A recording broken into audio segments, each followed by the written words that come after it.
you for the warm support to Free Fire Esports in the past years. I know all of us can't wait to find out what's next for Free Fire Esports in 2021. So today, I am very excited to share with you what we've achieved so far and what we are planning for this year. Let's start with our biggest esports event in 2020, the Free Fire Continental Series. By the way, I hope you still remember my terrific performance at the opening ceremony. We broke records with the Asia Series, where 2.5 million of you tuned in to us live. The America Series also had a peak of over 1.7 million live viewers. Meanwhile, the EMEA Series also drew in nearly 300,000 live viewers, creating new viewership records for us in the CIS and Middle East regions. Your support was absolutely amazing! The Free Fire family just keeps growing. You guys rock! The World Series, together with the rest of our tournaments, pushed Free Fire into the top 5 most watched games on YouTube in 2020. Last but not least, we won the Esports Mobile Game of the Year at the Esports Awards 2020.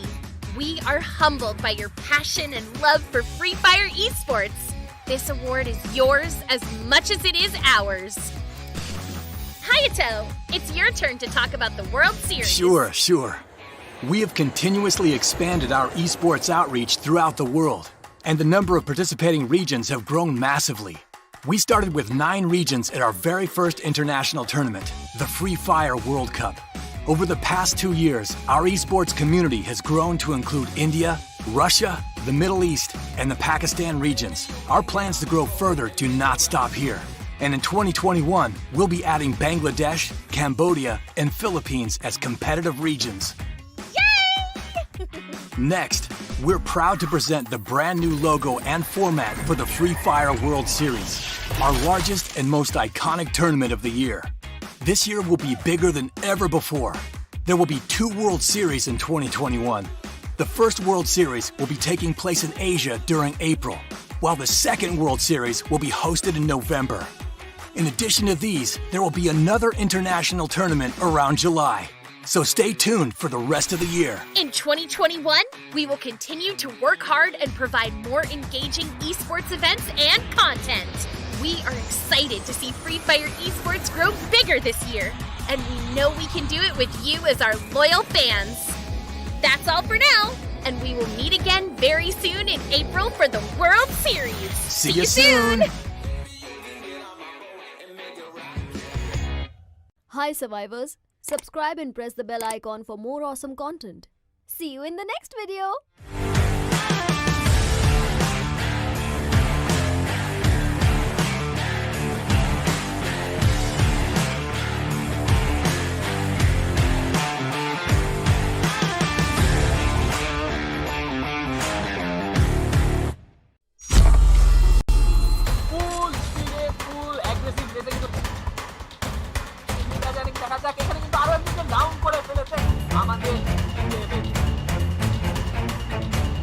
অসাধারণ game play from hotshot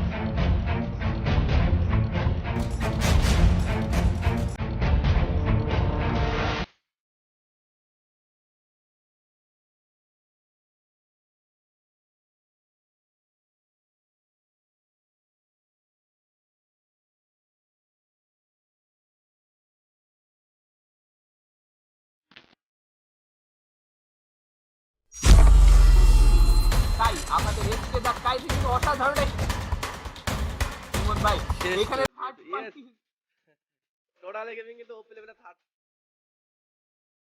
আমাদের unusual গেমারের একজন কিন্তু down তাকে এবং এখানে কিন্তু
এখানে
যখন আমি দেখি বাংলাদেশে বড় বড় স্পোর্টস ইভেন্টগুলো আসছে, তখন আমি গেমটিকে ক্যারিয়ার হিসেবে গ্রহণ করি।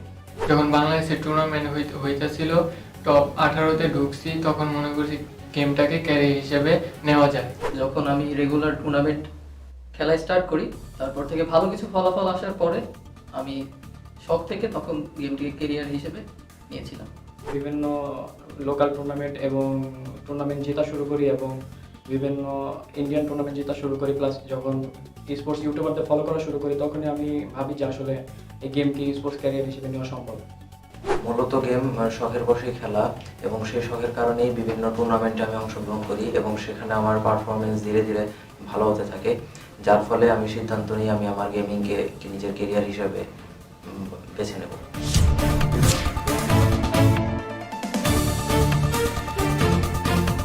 একদিন র্যাঙ্ক পুশ করার সময় আমি আমার ড্রাম ড্যামেজ নিতে গিয়েছিলাম, তখন আমার নেট চলে গিয়েছিল আর সেই সময় আমার 3টি টিমমেট নকডাউন ছিল, কিন্তু তাদেরকে আমি হিল দিতে পারিনি। একটা টুর্নামেন্টে লাস্ট জনে অনেকটা বেশি ছিল, প্রায় 10-15 জনের মতো। সো সে ওখানে ক্যাম্প করে প্লাস ওর স্ট্র্যাটেজি মেনে ও এতজনের মাঝেও সে বুয়াটা নিয়ে এসেছে। বাংলাদেশের টপ 48টা টিমের মধ্যে আমরা ছিলাম, এটাই আমাদের প্রিয় স্মৃতি। এফএফবিসি কোয়ালিফায়ারের 4টা ম্যাচের একদম চতুর্থ যে ম্যাচটা ছিল, ওটাই আমরা টোটালি কামব্যাক করি এবং 17 কিলের সাথে আমরা বুইয়া করে রুবি আজিয়াটা 2টা সিজন খেলে ফেলেছি। এছাড়াও কোটাশপের একটা টুর্নামেন্ট আমরা টিম ইলেক্টর থেকে উইন হয়েছি।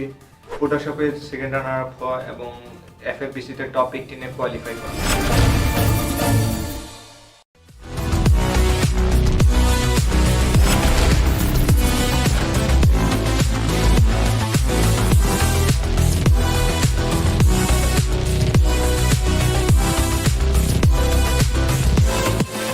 স্পোর্টসের আমার প্রিয় স্মৃতিগুলোর মধ্যে অন্যতম হচ্ছে আমার কোটাশপের চ্যাম্পিয়ন এবং এফএফবিসি টপ 18 কোয়ালিফায়ার।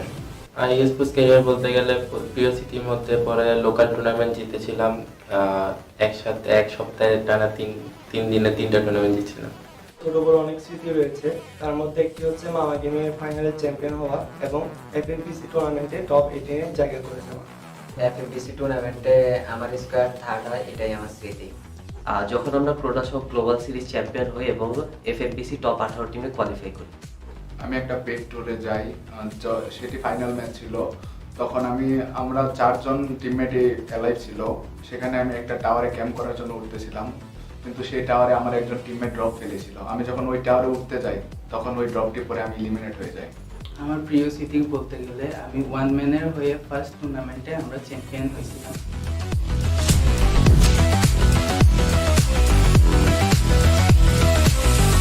এই জাতীয় টুর্নামেন্ট অবশ্যই আমার এবং আমার দলের কাছে অনেক গুরুত্বপূর্ণ। বাংলাদেশে এরকম ফ্রি ফায়ারের টুর্নামেন্ট এই প্রথম, তো এটা ভালো কিছু করতে পারলে আরও বড় অপরচুনিটি আসবে। তো এটা আমার এবং আমার দলের কাছে অনেক গুরুত্বপূর্ণ একটা টুর্নামেন্ট। আমার এবং আমার দলের কাছে এই টুর্নামেন্টটি খুবই গুরুত্বপূর্ণ, কারণ বাংলাদেশে এই প্রথম এত বড় কোনো প্ল্যাটফর্ম পেয়েছি আমরা স্পোর্টস থেকে, কোনো অফিসিয়াল টুর্নামেন্ট। তাই আমি এই টুর্নামেন্টটাকে অনেক গুরুত্ব দিচ্ছি। এই জাতীয় টুর্নামেন্টটি আমার দলের কাছে অনেক গুরুত্বপূর্ণ, কারণ আমি এর মাধ্যমে বাংলাদেশকে রিপ্রেজেন্ট করতে পারবো। এই টুর্নামেন্ট আমার জন্য অনেক গুরুত্বপূর্ণ, কারণ এই ধরনের টুর্নামেন্টগুলো আমাদের খেলার আগ্রহ অনেকটা বাড়ে।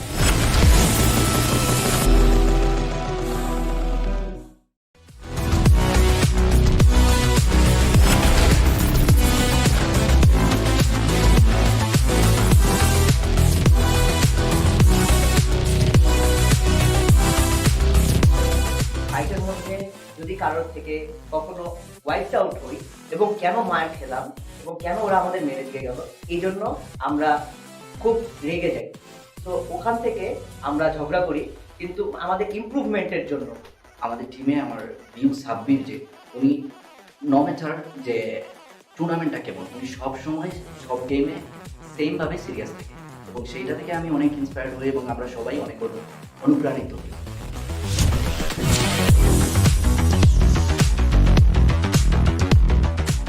রিমেক্স যে টিমটা আছে ওদের কম্বিনেশন ভালো, ওদের গেম প্ল্যান ভালো, ওরা ফাইট করতে পারে মোটামুটি ভালো, ওদেরকে আমরা মোটামুটি প্রতিদ্বন্দ্বী হিসেবে দেখতেছি।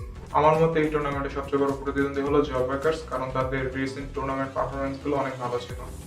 দ্য জব ব্রেকার্স, কারণ তাদের টিম কম্বিনেশন সবচেয়ে ভালো।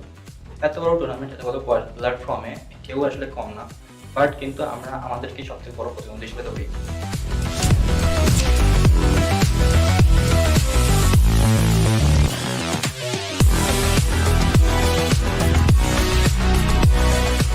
তোমাদের গেমিং যে বেসিক সেটা তোমাদের ইমপ্রুভ করা লাগবে। সেকেন্ডলি যেটা তোমার টিমমেট, তোমার টিম ব্যাকআপ, তোমার টিম কম্বিনেশন সবকিছুর উপর তোমাকে জোরদার করতে হবে। আর হচ্ছে practice makes a man perfect. So তোমাকে বেসিক্যালি অনেক বেশি করে প্র্যাকটিস করতে হবে যাতে করে তুমি একটা স্টেজে এসে ভালো পারফরমেন্স করতে পারো।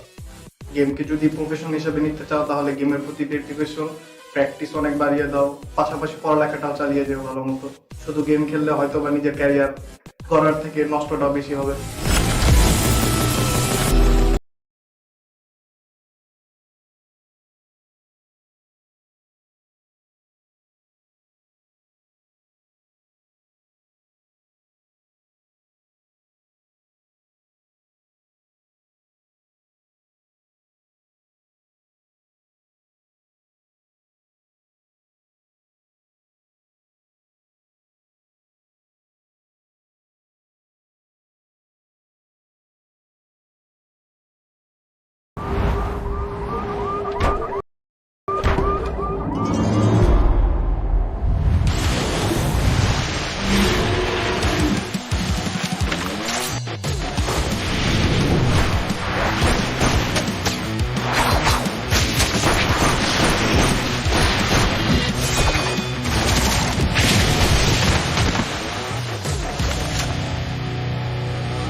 मैं डैडी लेडीज प्लेयर, आपका जूनियर 11th भी।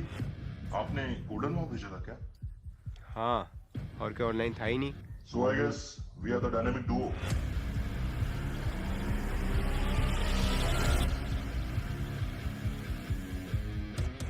प्रैक्टिस करता है, अभी भी नूब है। वो तो पूरी आगे बाद ही पता चलेगा।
बस एक और बचा है।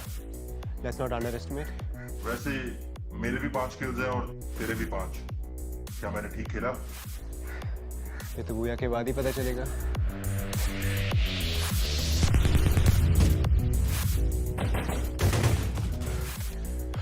तू वेट कर, मैं देखता हूँ। अबे अबे रुक जा।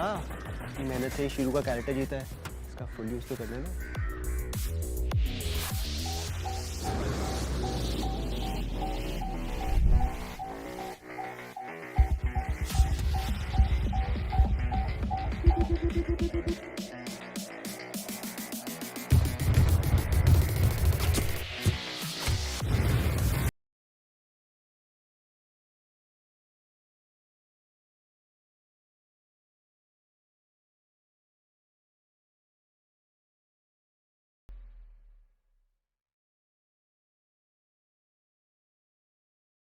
Previously on What's Up Free Fire.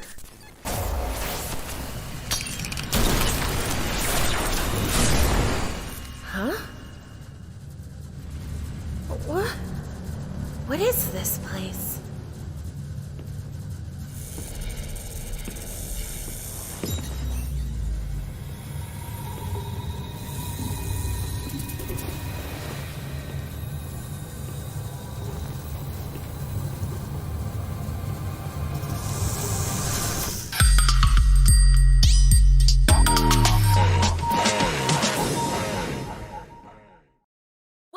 Free Fire! Welcome to Season 2. I'm back! This is our first episode of the new year, so new enhancements are in order. First up, a big one. Training Grounds Remake. This island is now bigger and better looking. A new, full-sized racing track is being constructed, allowing you to experience the thrill of speed with your friends. Now all we are missing is a super fast car. The target range is also renewed to provide more visual feedback as you hone your skills. An Esports Hall of Fame will be built beside the social zone. Get up close and personal with your favorite team and professional players. Revel in their glories as you forge your own records in the game. You know, I kind of miss Moko. Okay. But seriously though, we are the dynamic duo, don't you think? Now you can form your own dynamic duo. The new partner system allows players to form closer ties with their best buds. As you game and socialize together, your buddy meter increases. More benefits will be added soon, but feel free to tell us what features you would like to see in the comments below. Players will also get a personal name badge. Something like this, displayed in your profile page. Together with this addition is the Battle Tag. Earn it with your performance in each match. This is your badge of honor. You can also visit other players' profiles and look at their ranks, playstyles, and battle tags. Talking about buddies, a new revival mechanism will be introduced in Battle Royale. After completing a series of tasks, it is possible to bring a fallen teammate back into battle. But I must warn you, it is very challenging. You guys asked, and we delivered. The developers have heard your desire for more weapon varieties in Clash Squad. Now, popular weapons will be arranged into multiple sets and rotated as you play more games. May more choices bring more victories for you. And before we go, Here's a quick look at the weapon balancing adjustments in this new patch. That's all for our Season 2 premiere. See you next time on What's Up Free Fire.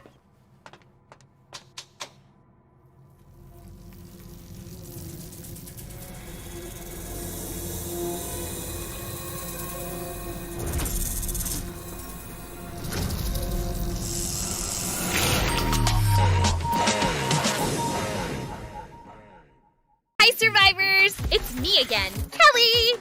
Huge thanks to all of you for the warm support to Free Fire Esports in the past years. I know all of us can't wait to find out what's next for Free Fire Esports in 2021. So today, I am very excited to share with you what we've achieved so far and what we are planning for this year. Let's start with our biggest esports event in 2020, the Free Fire Continental Series. By the way, I hope you still remember my terrific performance at the opening ceremony. We broke records with the Asia Series, where 2.5 million of you tuned in to us live.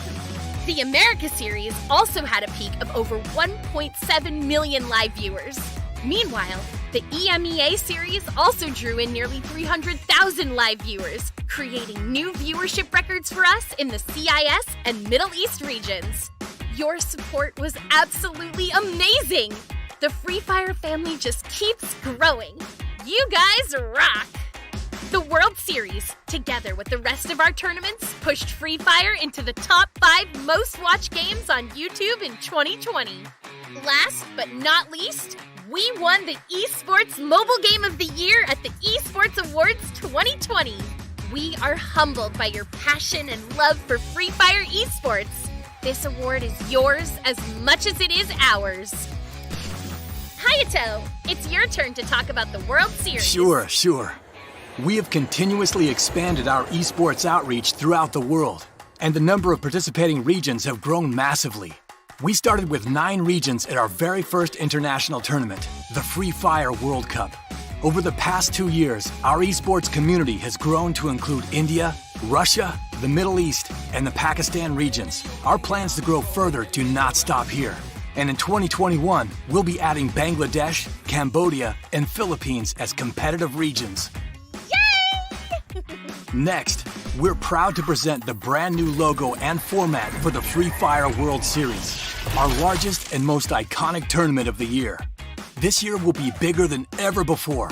There will be 2 World Series in 2021. The first World Series will be taking place in Asia during April, while the second World Series will be hosted in November. In addition to these, there will be another international tournament around July. So stay tuned for the rest of the year. In 2021, we will continue to work hard and provide more engaging esports events and content. We are excited to see Free Fire Esports grow bigger this year, and we know we can do it with you as our loyal fans. That's all for now, and we will meet again very soon. Good evening, ladies and gentlemen. Welcome to the Free Fire Bangladesh Championship. My name is Ranjit Mama, Senior Patel, and alongside me, I have the Wizard of Words, a fresh face, definitely for Free Fire, but one of the oldest dogs out there in terms of casting. Is a very good friend of mine and someone I've worked with, and I've had the pleasure of working with on multiple occasions, is none other than OG, the Low-Res Chicken. OG, how are you doing? Well, I'm doing great, Mamba, and boy, oh boy, am I excited. The last day of the league stages, this is the day most of these teams are going to be vying for to come up clutch and to get into the grand finals as soon as they can.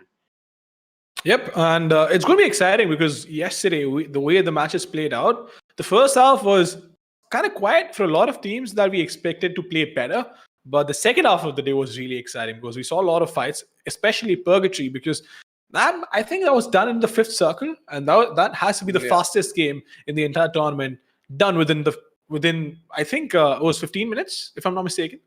Yeah, I think right around there. And something that you really got to love, Mamba, is the aggressive nature of so many of these Bangladeshi teams. They just do not give a hoot about whether they're going to make it past this team or make it, into the next circle. If there's a fight, they're more than ready to take it.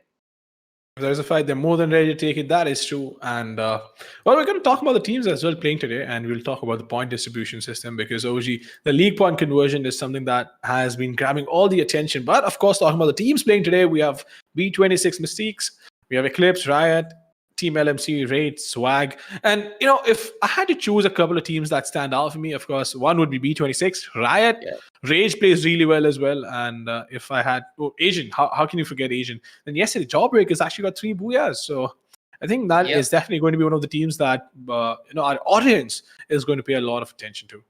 Yeah, and Agent EXP as well have been real consistent. Their firepower unmatched by any of the teams on the list here. Extreme is also another team that I'm a little interested in seeing how they progress in day 9. They had a decent showing in day 8 yesterday, but they didn't have the booyahs to show for it. They did stand decent in terms of placements. Overall, I feel like this is going to be the best group that we've had so far because there's so many wild cards in this 2 groups, right? You can expect nothing today, and every game is going to be taken by surprise to the last second. Every game is going to be taken to the last second because, hey man, of the league stage, we're nearing towards the end of it, and it's going to be very important for a lot of teams, especially if I remember it correctly, it was Group C, which has a lot of ties, and the top 4 teams, either one can qualify. So for them, it is going to be a massive task. It's going to be very difficult for them to try and go out and be consistent because the added pressure of competing with 3 other teams for your slot is not going to help you. So I just hope that we get to see some quality Free Fire action and, of course, the league point conversion. OG, what do you think about the format though? Because it's still a fairly new format to the masses. I've seen this in play in the last couple of tournaments. But when the league points actually get converted, the placement points get converted to league points, it doesn't allow you room to actually have, performances which you would consider as outliers. So one day you get a lead of 100 points, but that doesn't really translate to the league points because the maximum points you can get, no matter if you have 100 points or 500 points, is just 20. Yeah, and this does make a very stable tournament, even though the playstyle of a lot of these Bangladeshi teams is very, very volatile, I might add. It tries to bring some kind of stability, right? Every team here, even given their playstyle, will be given the fairest chance possibly given. And let's quickly take a look at the format. So it's going to be infinitely easier for our viewers as well. So we start with the FFC mode qualifiers where 48 teams advance to the close qualifiers.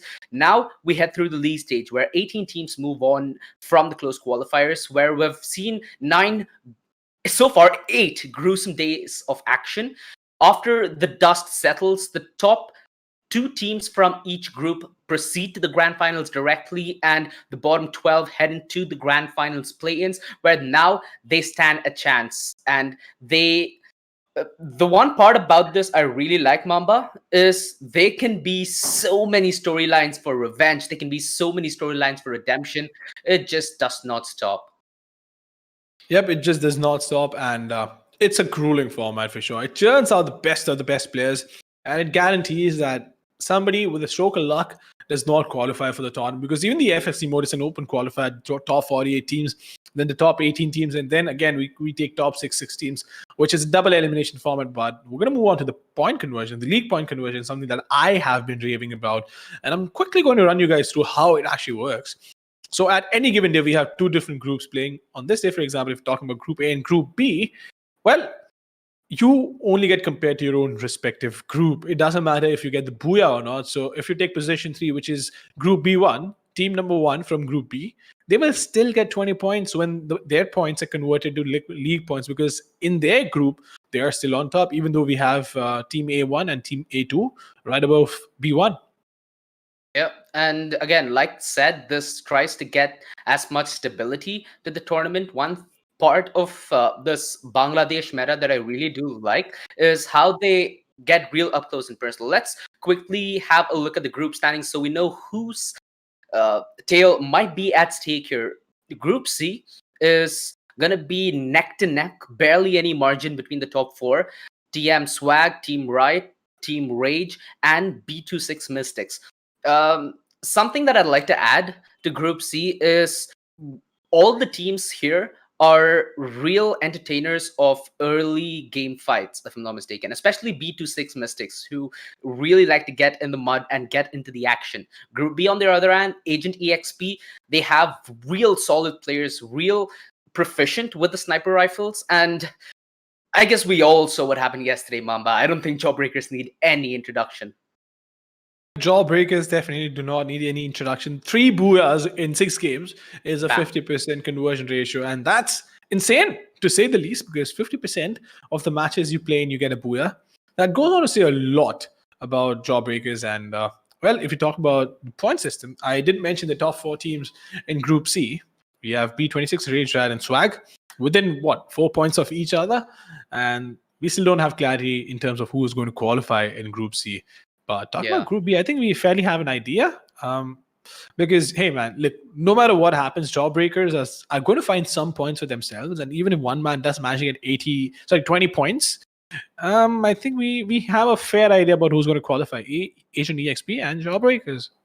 Yeah, the one thing that's gotten me a little on edge is we've seen Agent EXP on their best day. I think they got 4 booyahs in the game of 6, and Jawbreakers obviously yesterday bagging themselves 3 booyahs. We've seen that every single team in Group B has a lot of potential as well. Today, if they let that potential shine, they might be able to tilt the leaderboards just a little bit to nick their way up into the grand finals. Yep, they gotta get themselves in the grand finals. But then again, even if you don't qualify, it's a double elimination format, so you do get to play in the grand final planes, and the top 6 teams from there will move on to the finals. So it doesn't matter if you can, get there in the nick of time. But then once again, if you're on position 3 or position 4, you have nothing to worry about, because hey man, the 2 best teams in your group went up. Sure, they played well, but you get one more chance, and I guess it does. So I remember, I think it was a speech by Arnold, and it was about not having a plan B, because it really makes you work hard towards plan A. And while there is a sense of comfort that, hey man, even if we don't make it, we still have one more chance, that sense of comfort sometimes does make you lapse in terms of decision making or concentration or focus on the tournament, because then you're like, hey man, even if we don't make it, we still have one more chance, and maybe we'll make it then.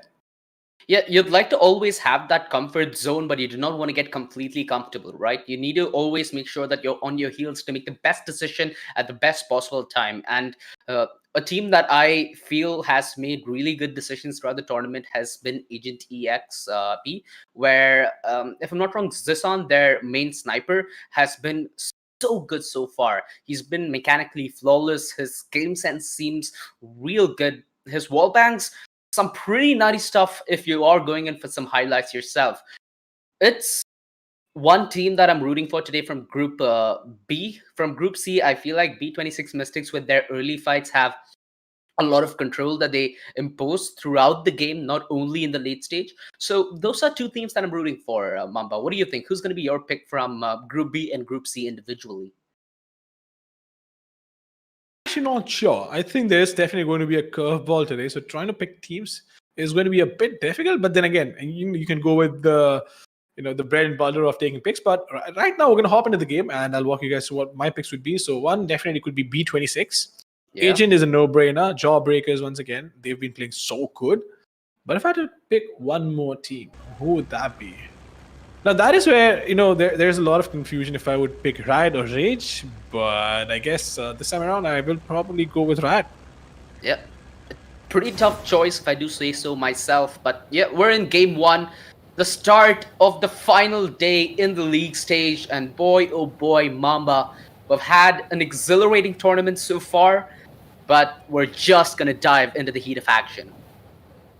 Yeah, we are going to dive in the heat of action, and we have the drops coming in. But if you talk about Team 1 man, they're going to land pretty safely. No teams around them. But at Clock Tower, we have 4 different teams, as a matter of fact, just flying over the Clock Tower. So it's going to be interesting to see how it all actually pans out.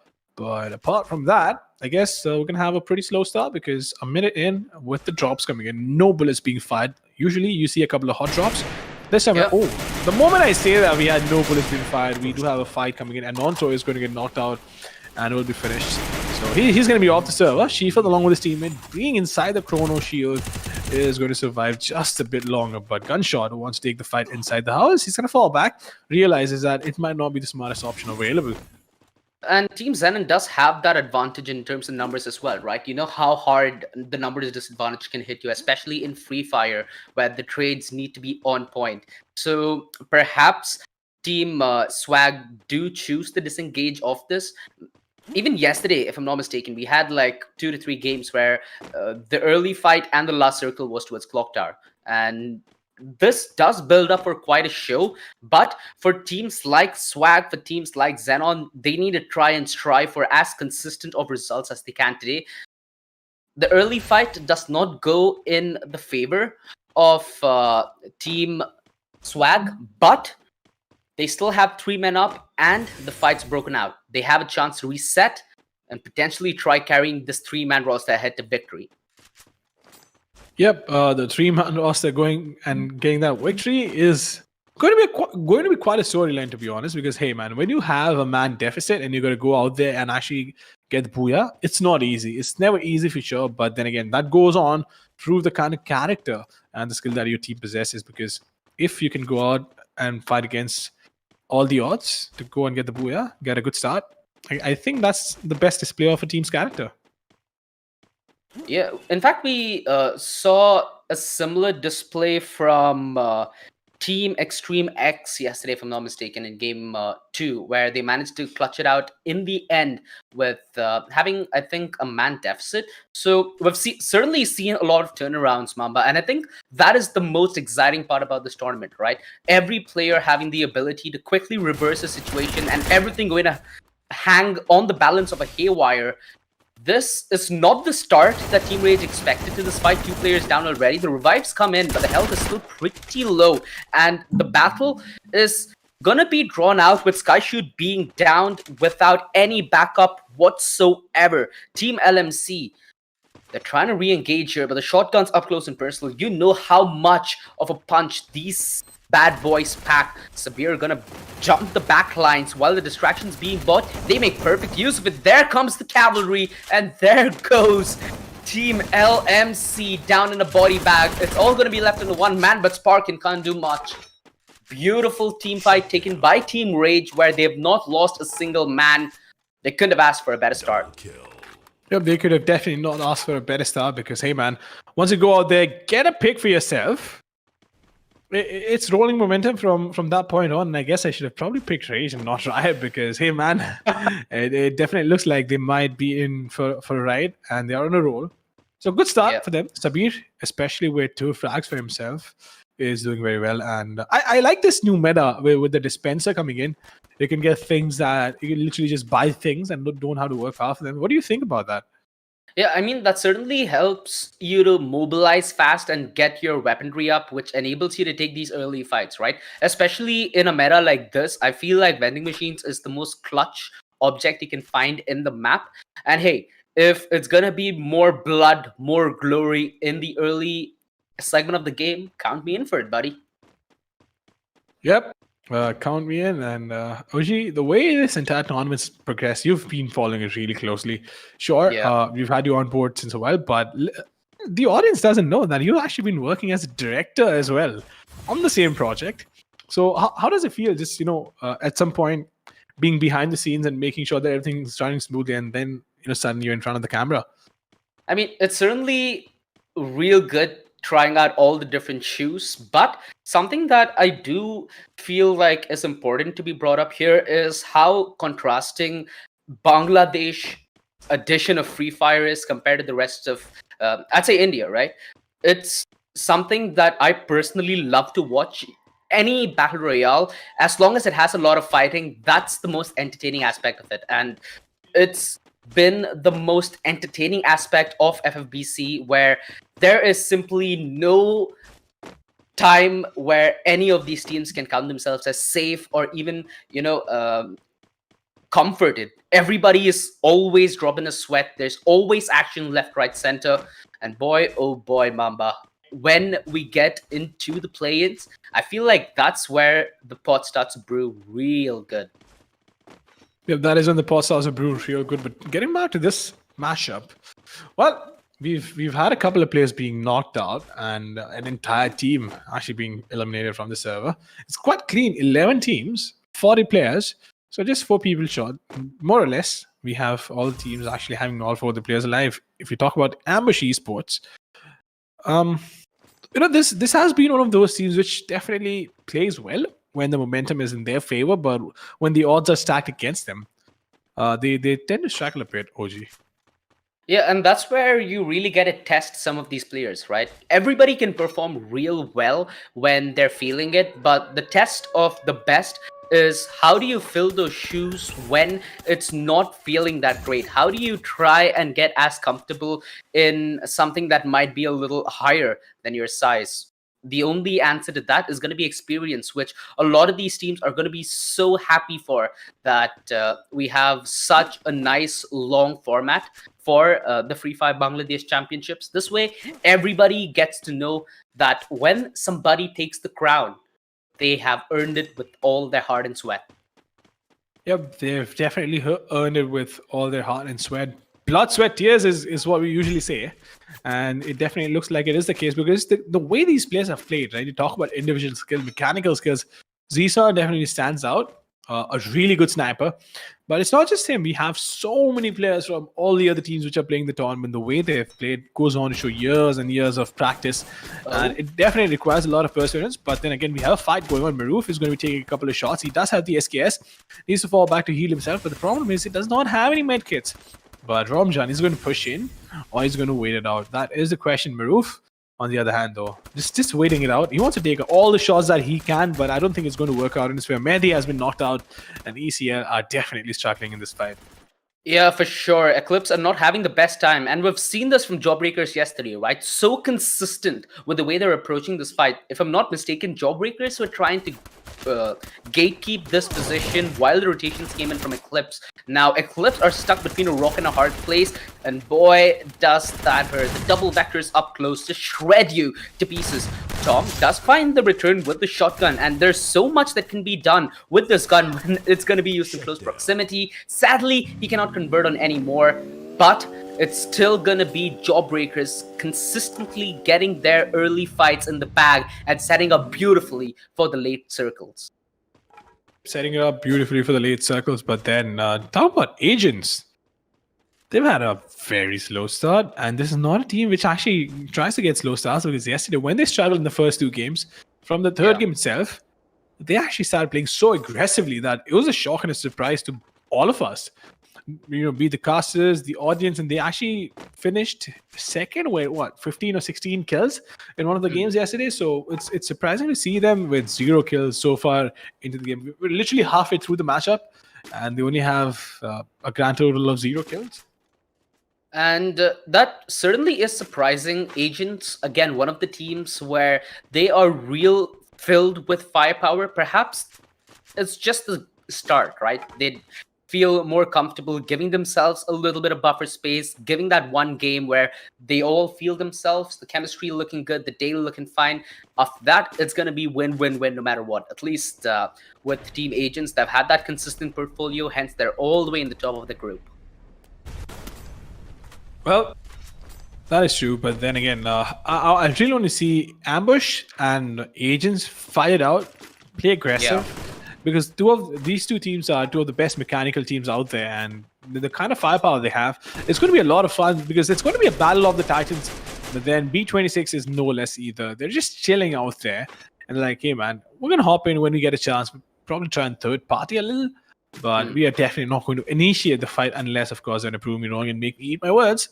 They'll hop right out and go for the fight. We have the UAV coming in, so that is going to be a bit of a problem. But I guess there is no other team apart from B26 in the area of effects, so not that big of a problem. But Shots has been knocked down by Fearless, and look at that! Oh, wait! Did you notice that Agents actually stole the kill? Yeah. Right in the nick of time, and this is the Triangle of Doom. Like you mentioned, Mamba, all the three teams in this triangle, in this vicinity, are real jawbreakers. And I mean, that is upon as well. You have B26 Mystics, you have Agent, and you have Ambush Esports all the way in the back. That was a real nice kill that they were able to swoop up. But the only question here is, when does all hell break loose? At some point, the circle is going to push their nerves just a little. And ooh, Zissan has the right idea here, just waiting for the perfect moment. Knows exactly where Newbie is, but does not want to give away his whereabouts where he'll have the advantage.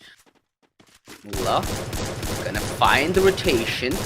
he able to get the down is the question. Sprays away at range. He does have backup coming in. It's more cannons on the deck, but they've left their flank unguarded. Not a fight that you would like to commit to, where you'd have one area exposed. We've seen a lot of third parties prior as well, Mamba. I think now they're feeling a little aware of this Team 1 and they disengage successfully. They have disengaged successfully, but 10 teams, 32 players. That's a loss of a lot of players for the number of teams we have. But where's the next zone going to be? I'm really intrigued. I've never really seen a mill end zone so far in the tournament, so I really want to see the end zone go towards mill. But we'll wait and watch. We'll see how it actually all turns out. But apart from that, you talk about EXE. They're a decent spot. We have TO as well, who's doing okay for themselves. But look at Gunshot along with his teammate just going in. They're literally in the hornet's nest. Imagine if Agent, TO, and EXE all decide to look at where Team Swag is. Yeah, and this circle is quite interesting as well because the topography is a little iffy, right? There's a lot of outskirts in the high ground while the middle of the circle is in a depression. Will create a lot of chaos towards the final stages where verticality and position is going to be primed to succeed. And I guess even the teams realizing it now are committing their rotation. Swag, they're going to be trying a gatekeeping mechanism here, keeping Extreme EX contained from the zone. The only way Extreme EX can get in the zone is either fighting Swag or trying to circumvent around them. It's information after all, Mamba, and at the end of the day, as long as you know where your adversaries lie, making the best move becomes infinitely easier. It definitely becomes infinitely easier, but then again, right now we have we're 40 minutes into the game, but still 30 players alive. That's a lot of teams for the kind of zone that we have, and this is practically the beginning of the end game. That just sounds so, that sounds so weird, beginning of the end game, but well, it is what it is. And Team Jawbreakers, they have 5 kills for themselves. Cheetah has been eliminated, but they definitely look in a good position to try and close this out. But the zone is coming in and they can go in, but the question is, will they have enough time? Is Sadness going to take a lot of damage? It definitely looks like it, but he has a lot of ground to cover. The question is, a good trade though. It's a good trade because now they have the ability to sandwich Riot, who has been perhaps your favorite pick. Let's see if Jawbreakers can maintain that trend of keeping early fights to keep fights consistent, let alone early. It seems the knocks come in, but Team Riot are in retreat. Jawbreakers, this is what they set up for. They try to draw Riot in and try to finish them thereafter, but yet again, a third party. This time it's going to be Team 1. This final circle, Mamba, has been quite chaotic. Now with the shotguns, it's going to be even more of a hell for some of these teams, where you have teams like EXE just butchering people left, right, center. Swag, they're close and they're able to get decent position inside the circle, which means EXE are going to need to fight their way inside. We also see Agent EXP on the other end setting up base. Oh boy, the rotations are gonna make it or break it, Mamba. And so far, it's more of a formality where they trade information and position and then go for absolute precision. Yep, then go for absolute precision. But then again, Swag have been doing pretty decent for themselves. So we have some real good contenders for the end game. We have Agent, we have Rage, Swag, Jawbreakers. But then again, if you talk about Sorry, though, he's going to fall back. He's going to try and huddle up with his group mates and then go all in because they're fairly close to the zone. And they don't have to worry about the zone closing in very quickly as well because they're towards the closer end. But they definitely have to move in. You can't take away that from them. But Godspeed, on the other hand, he is standing right behind this glue wall. The question is he going to engage the opposition? Because it's going to be very hard. Yeah, the circle's pushing him out and drawing him into the fight. The shotgun up close and personal, and he's done for. He's out. Fearless, shotgun of the zone, but he's committing to that cartwheel, staying at the very end of the circle. A lot of teams commencing their fights. Swag's team, in fact, is split between rotation and trying to fight with Team Riot. A lot of... There's actually 4 different teams in this vicinity. I think even the players do not know whom they're fighting in this circumstance. Team 1 still having 2 members up, definitely going to be at a minor deficit, but not many teams have that numbers advantage. That's going to play a huge factor in this one, Mamba. In fact, Team Swag, if I'm not mistaken, have only 1 player left. So it's going to hurt them quite a bit unless position, like I aforementioned, becomes their friend. He does come in with that initial down, but Zasan, consistent as ever on his sniper, does end up getting the return.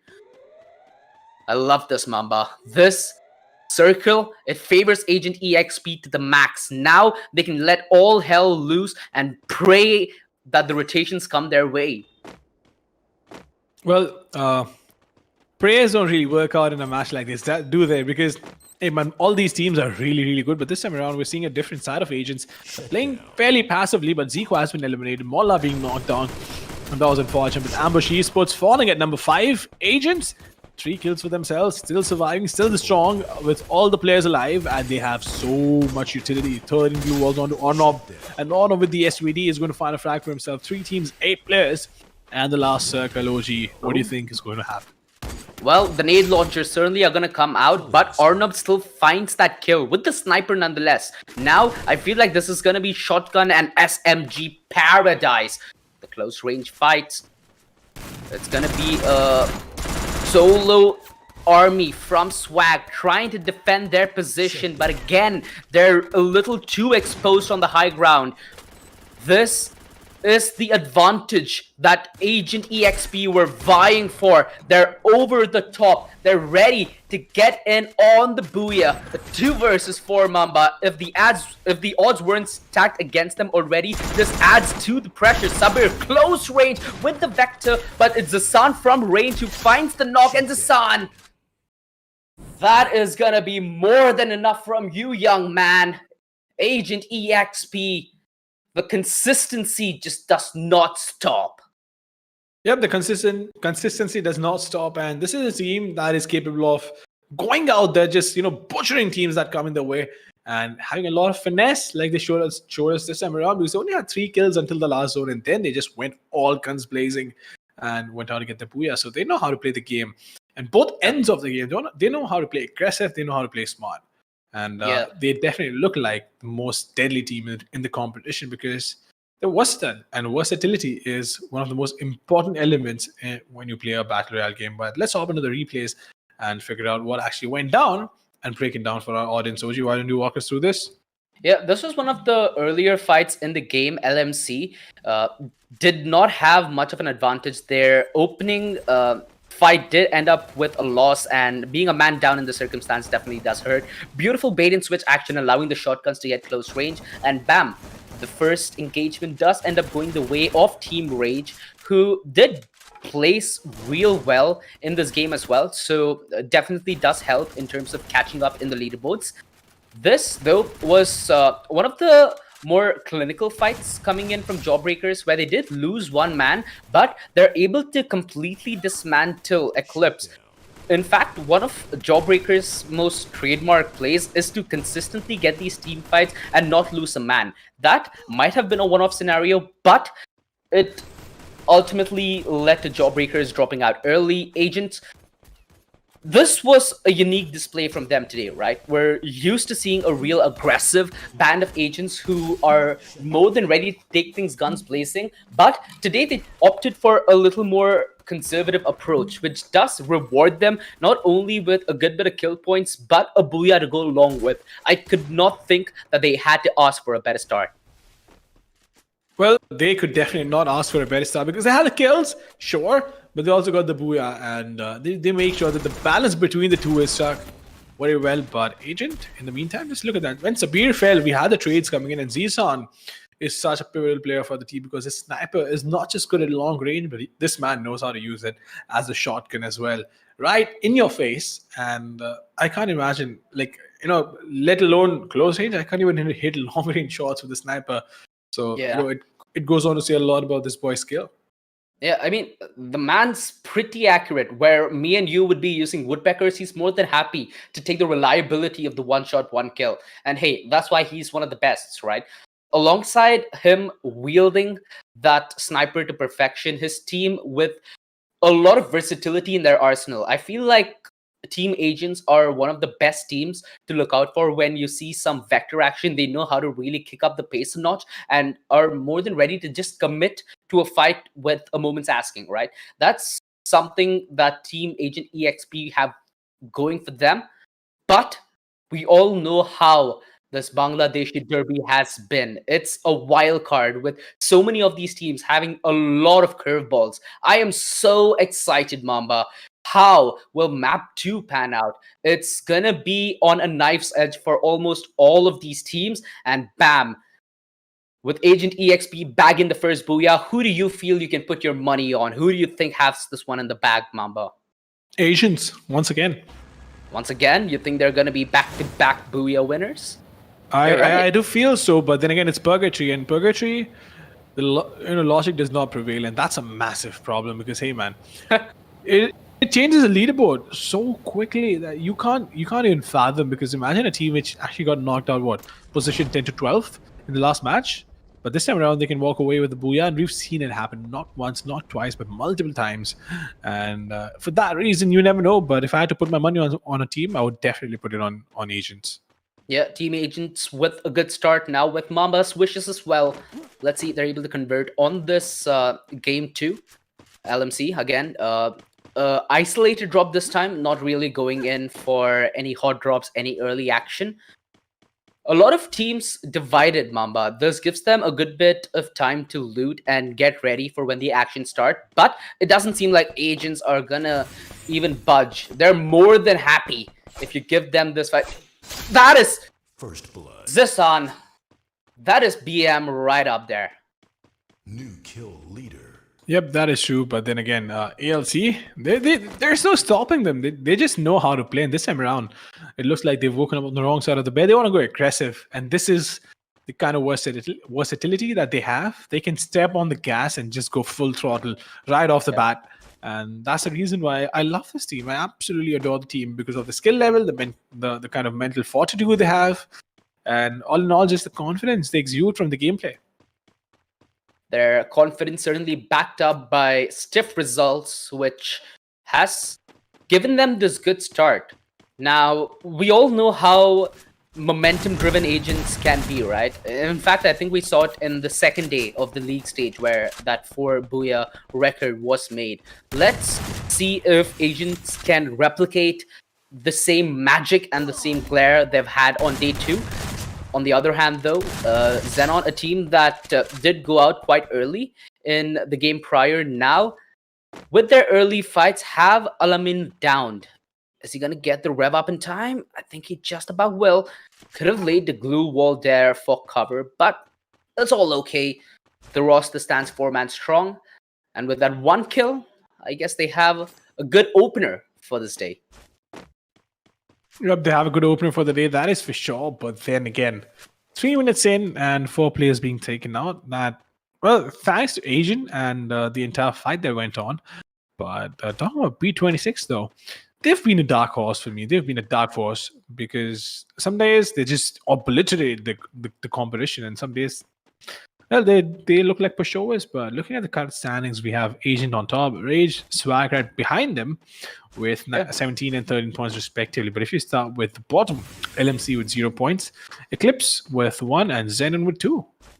Yeah, so we certainly do need to expect a revival. I feel like B6 Mystics are just one of those teams who are waiting for when the day gets a little, more heated. We've seen a lot of examples of these kind of teams all across gaming in general. But hey, there's a reason that we have such a grueling format, right? It allows you to show us how you are at your best and how you are even when you dip. For now, we follow standard convention, except for B6 losing this early engagement where Blader will be able to get revived. I expect B6 to disengage on the back of this. You really would not like to commit to that long range of a fight, especially in this segment of the game. You'd much rather be comfortable looting, getting your gear, and prioritizing a fight when you're geared up and ready to take one. That is true indeed. But then again, LMC, they need to step up because the amount of points they have, Oh man, that's not fun. But Tonmoy, in the meantime, with the Woodpecker, he's going to try and take a couple of shots. Zishan is the guy they're shooting at, and I would not want to be in that position. While, sure, Zishan was not in a good position, but he's Yeah. definitely a man who can just strike back so quickly that he wouldn't even realize what hit you. And Tonmoy might end up overcommitting. So I just want to see what Zishan does over there and what gun does he have. Because if he does have a sniper, a bolt action, he's going to ready. obliterate the opposition.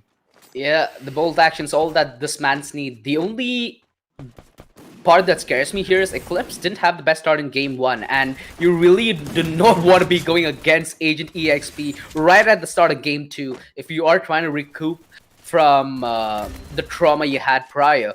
Or no, does get a couple of connections with the shotgun. With the SKS out, he's trying to just eliminate the glue wall. Little does he know that Eclipse are more than ready to try and converge upon this with a potential flank.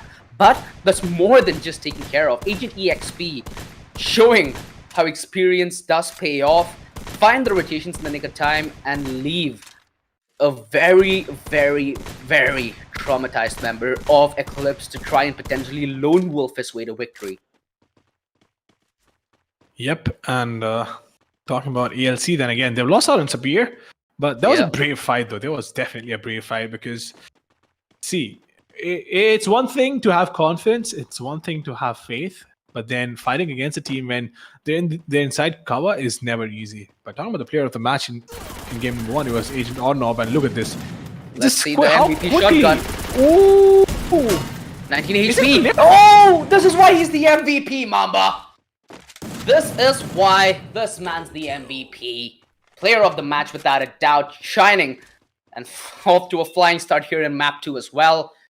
The shotguns just does not cease to amaze us. It just does not cease to amaze us. But then again, the fact that he stayed alive for that long shouldn't have happened because sure his shield went up really quickly, but once his shield was done and dusted for, he should have been taken down by the opposition. But that not happened. We have Jawbreakers that we're looking at over here, and they've had a fairly slow start, a fairly steady start, I must say, because they focused on looting, they focused on the utility, and that looks pretty okay to me. Pretty okay, and with them finding the loot, they potentially could gear up and man up against Team Extreme EX. You also have BD6 Mystics who are rotating around the bank. Another triangle of death where we did see one in map 1, but here in map 2, it's almost an even land, right? It feels like you're fighting on plains where it's vision that's priority. You get it on a silver platter that allows you to enable yourself in both long range and close range fights with good use of both the chrono shield and the glue walls. The rotations does come in though, and it feels like Jawbreakers are ready to take this fight against BT6 Mystics. Like you said, Mamba, two teams with a lot of mechanical prowess heading into a derby, and it's gonna be in a garage out of everything. Sadness does find himself that first kill alongside Voisel, and this is turning to be quite the fight here for Jawbreakers. Again, such a consistent portfolio in their early game fights, and they just do not seem like the momentum's gonna bother with them. It's gonna be soaring sky high. It is going to be soaring sky high, but then talk about Team One Man though. Don't you think they've been a little inconsistent? They've been flying below the radar, sure, but they need to step up. They can't just play the way they've been playing and expect themselves to perform well, because it's definitely not working out for them. So the question that is begged for is what is going wrong? And OG, I want to come to you and I'll ask you, what do you think is going wrong for Team One Man and most of the teams which have not been able to perform that well? Well, there has been a consistent trend of them hot dropping, right? Where they try to get that early engagement. Normally, if Team 1 are in question, I feel like that man disadvantage often comes to bite them when it does come to committing to a team fight thereafter. That early kill might pay off, but it needs to be in a similar fashion as Agent EXP, where they go for that initial kill. Even if one of their players do drop, they're more than comfortable trying to play for position and getting completely online in potentially the final circle. But it's something that's also hard to pull off, right? When there's so much happening in the server, it's going to be hard for you to get reliable and consistent information. That is the battle that they need to win here. As long as they have the information, it's all going to be down to your mechanical precision. Yep, it's definitely going to be down to your mechanical precision, and you gotta practice, man. You gotta practice your skills that way. You need to be on point, because a missed bullet in the grand scheme of things might not seem like that big of a deal, but that takes time to load up the other bullet for your sniper, especially. It takes time. That half a second or a millisecond of a delay can mean all the difference. And I've said this times and times over that in a battle royale game, it's not just 2 teams fighting it out. It's 12 teams in Free Fire. And imagine one of the hot favorites make a mistake, they get knocked out, but that's not just taking away their chance of getting a booyah, but that also changes the entire dynamic of how the rest of the 11 teams would perform in a game. Exactly. There are so many interesting storylines here where if, let's say, Jawbreakers or Agent EXP have a silent game, then who would come take the hot seat? Who would then be able to get their nerves cool, keep their nerves intact, and potentially find their way to a victory, or even place well close to a booyah, to make sure that in the games that are going to be following, you at least have somewhat of a buffer space or something along the lines of a comfort zone. And I think with the way Purgatory is made, it does set up for the 4th or 5th circle. Even now, you can see that there's a lot of teams in close proximity, but the topography is as such where you would not really like to commit to a fight unless it's necessary. Yep, you would not want to commit to a fight unless it's necessary. That is true indeed. And well, talking about Knock, he's been one of those guys who definitely stands up when his team needs, but all in all, he's not had consistent impact in the games. So this time around, I guess we're focusing on what could have been a lot more than what is, and I think that is required, because when you're nearing the end of the league phase, the league stage, it's important because you gotta reflect on your mistakes. You gotta make sure that you don't repeat them in the play-ins, and just try and perform better than you did before. So, it's important to make sure that mistakes are not repeated all in general, so that you can qualify for the grand finals. And considering how much filtering there is to this entire system, it's gonna be consistency that's gonna be rewarded the most. And hey, right now it feels like Team 1 have gotten the memo as well. They're not committed to that early fight, hence they've gotten the numbers, they've gotten the loot, they've gotten everything that goes alongside it as well. Now it's all gonna be based on information and position, which they must both gather and attain to go towards. I'm really interested to see this fight break out. Extreme EX, a team that I really enjoy watching. 77 MD, real good with the double vectors, and their ability to just get close range and in your face against Team Jawbreakers, who are a real threat when it comes to taking 4-on-4 fights. Yep, that is true. But then again, EXE, the kind of position they're in right now, I really want to see what they can manage to pull off, because it's not just the fact that they're playing at the edge. Kazim's being shot at right now, so he needs some backup. He definitely needs a lot of backup real quickly. But Hamim, though, he's standing right in the open. Is he going to break the shield? Yes, indeed, he does. The glue walls come in. The glue wall and the counter wall to make sure that not a lot of damage is being inflicted on both ends. But Kasi is going to get knocked out. We have Hamim trying to go in, trying to find a knock for himself, but then that's going to be a lot of aggression coming up. The MP5 being pulled out. Cheetah is going to fall. Are more players going to go down? But Kasi, he's not going to get any help whatsoever. Wow. But EXE coming on and top, and Jawbreakers, what? Right? The fight was going the other way, where it was Team Jawbreakers who had a minor advantage, but that completely flipped around, and Team EX finding that advantage on the other side. Shiva with a beautiful knock, but the follow-up is not there, though. In fact, I think it just got snatched away by Dergod right around the next corner. Team 1, though, are losing men. They're losing weaponry. It's only going to be on a Kinnock and Kiddo to try and get the potential revive up. But it's Xenon who are fighting the tail of numbers as well. This team fight has a lot of potential for third parties, and Riot sadly are in a very uncomfortable position. They have a real threat of being sandwiched by both Team Xenon and Team One Man. It's all going to build up to this, right? One of your favorites, Mamba. What do you have to say about their positioning right now?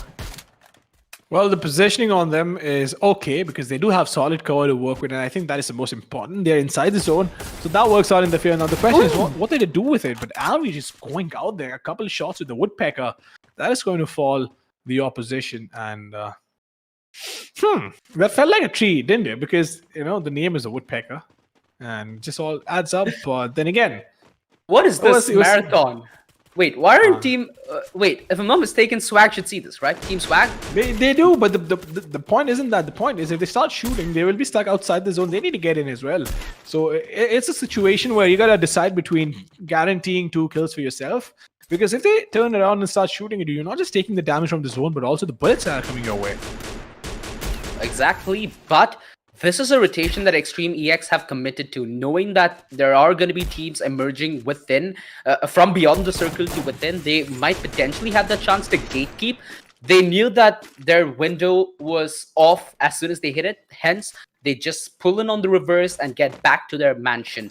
No stress whatsoever. They could continue this fight in another day. On the other end, Team Agents, who have been having quite the day, are down a man, and Arnab is down as well. Zasan bites the dust. This is not the way Agents are accustomed to playing this late circle, getting picked apart piece by piece, leaving Zogan all alone with a Woodpecker.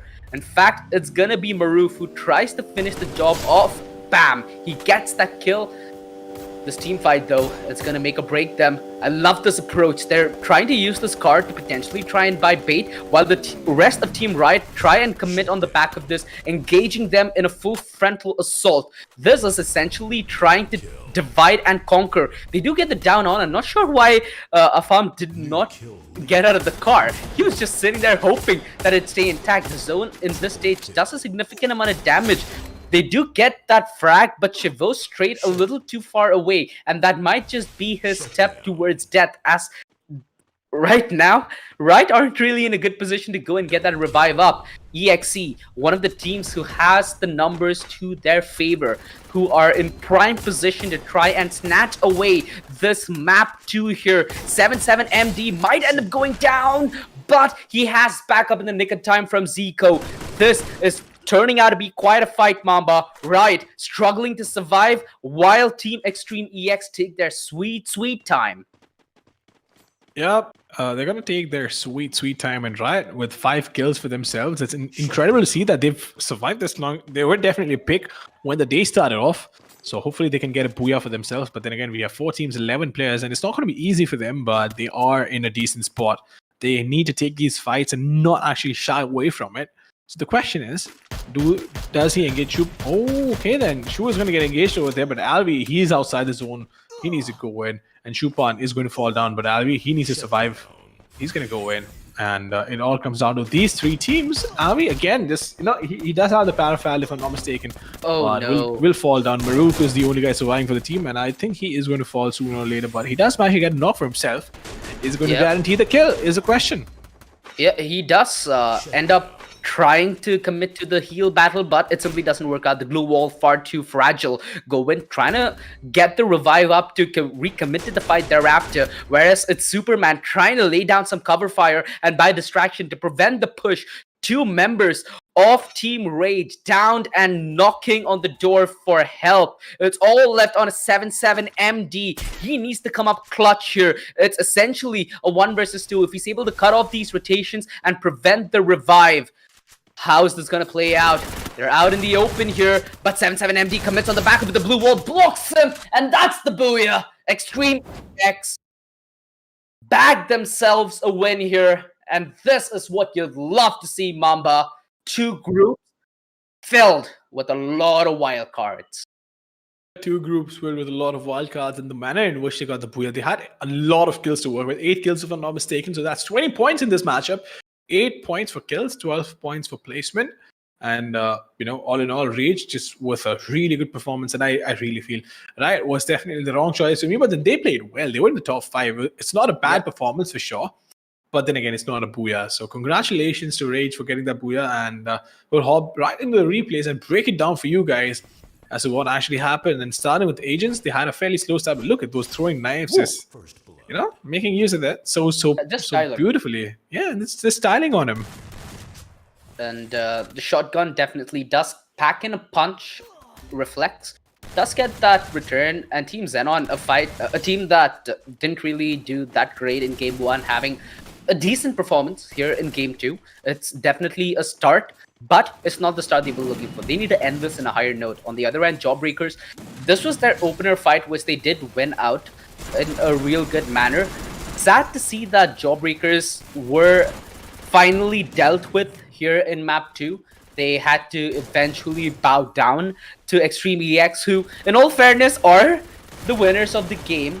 But this was a turning fight and a huge one in that, because both of us expected Jawbreakers to have a good performance in this map as well. That is true. We all expected them to have a decent performance, but then again, Riot were surprising to say the least, because the way they took that fight, they're in a good position, but they just couldn't capitalize. And Rage, even though they were being back raged, they still managed to survive, get in the zone, and finally go out there and get the booyah. So good for them, right? They had a decent amount of kills. Alvi, though, I guess he just got a little carried away. He did manage to get a frag for himself, but then eventually fell. Shuo was also very unfortunate to be knocked outside the zone so that he cannot be revived. But then EXE going in, not being able to dish out a lot of damage. Agents, on the other hand, managed to make it to position 6. But all in all, just a good matchup. And the previous frag that he did see where 77MD was saved was a real crucial one. It allowed EXE to get this close and actually touch that finish line, where Team Rage, their performance, like you said, in this game was real good. And one thing that I really loved about this game, Mamba, is that it proves one thing. We can predict all we want, we can brainstorm all we want, but when it comes to the action in the server, there is simply nothing that you can predict. And it's always going to be the case of who wins that early fight, who maintains that number advantage that does end up paying dividends towards that final circle, as you did see there. And overall, I feel like this was the start of the day that I was looking for. 2 teams, real good performance to open the day, and that just builds a beautiful story for the last 4 maps. Yep, it does build a beautiful story for the rest of the day, because we still have 4 more matches to go. And it's the start of the day. Come on, man. We've seen a lot of action, and we've seen some real intense, firefights. And at the same time, we've seen some underdogs go out there, perform really well, and the teams that we expect not playing that well. But what really surprised me was, once again, game number 1, Agents starting off that slow and playing a very respectful game, respecting the rules of the game. Yesterday, they just butchered all of it. But of course, we're going to talk a lot more about this on the other side. Right now, it's time for a very short break, ladies and gentlemen. Do not go anywhere, because we will be right back. It's me again, Kelly! Huge thanks to all of you for the warm support to Free Fire Esports in the past years. I know all of us can't wait to find out what's next for Free Fire Esports in 2021. So today, I am very excited to share with you what we've achieved so far and what we are planning for this year. Let's start with our biggest esports event in 2020, the Free Fire Continental Series. By the way, I hope you still remember my terrific performance at the opening ceremony. We broke records with the Asia Series, where 2.5 million of you tuned in to us live. The America Series also had a peak of over 1.7 million live viewers. Meanwhile, the EMEA Series also drew in nearly 300,000 live viewers, creating new viewership records for us in the CIS and Middle East regions. Your support was absolutely amazing! The Free Fire family just keeps growing. You guys rock! The World Series, together with the rest of our tournaments, pushed Free Fire into the top 5 most watched games on YouTube in 2020. Last but not least, we won the Esports Mobile Game of the Year at the Esports Awards 2020. We are humbled by your passion and love for Free Fire Esports. This award is yours as much as it is ours. Hayato, it's your turn to talk about the World Series. Sure. We have continuously expanded our esports outreach throughout the world, and the number of participating regions have grown massively. We started with 9 regions at our very first international tournament, the Free Fire World Cup. Over the past 2 years, our esports community has grown to include India, Russia, the Middle East, and the Pakistan regions. Our plans to grow further do not stop here. And in 2021, we'll be adding Bangladesh, Cambodia, and Philippines as competitive regions. Next, we're proud to present the brand new logo and format for the Free Fire World Series, our largest and most iconic tournament of the year. This year will be bigger than ever before. There will be 2 World Series in 2021. The first World Series will be taking place in Asia during April, while the second World Series will be hosted in November. In addition to these, there will be another international tournament around July. So stay tuned for the rest of the year. In 2021, we will continue to work hard and provide more engaging esports events and content. We are excited to see Free Fire Esports grow bigger this year, and we know we can do it with you as our loyal fans. That's all for now, and we will meet again very soon in April for the World Series. See you soon. Hi survivors, subscribe and press the bell icon for more awesome content. See you in the next video.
Good evening, ladies and gentlemen. We are back. I and Salty have been seeing the teams performing. It has been a roller coaster.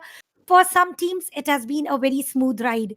Now we have come to the final league stage where we are going to announce teams that those are qualified for the grand finals. So we have seen some teams facing clap situation, some with the slap situation. So we do still have some teams. We still do have some teams whom we root for, or from whom we expect much more. So we'll discuss about the teams later on. So Salty, how long of a journey? 3 weeks are already down, and now we are to the finals. The time is running so quickly.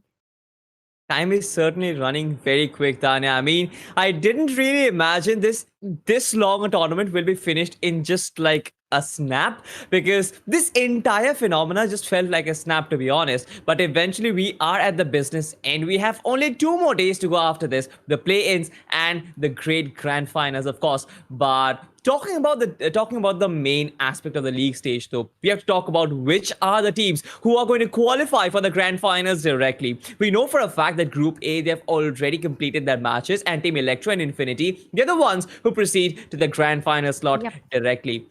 If you ask me, Tanya, I kind of feel like Group B is also decided. Agent as well as Jawbreakers. There's nothing that you can do to beat them because the point difference is too much. But we're going to have a look at the map recap to kind of get digested about what happened in the first 2 games. Bermuda was taken up by Agent EXP in massive fashion. I mean, the way they switched their gameplay from aggressive to passive was just brilliant. But then came Team Rage, and I loved this Purgatory map, to be honest. What are your thoughts, Tanya, about them?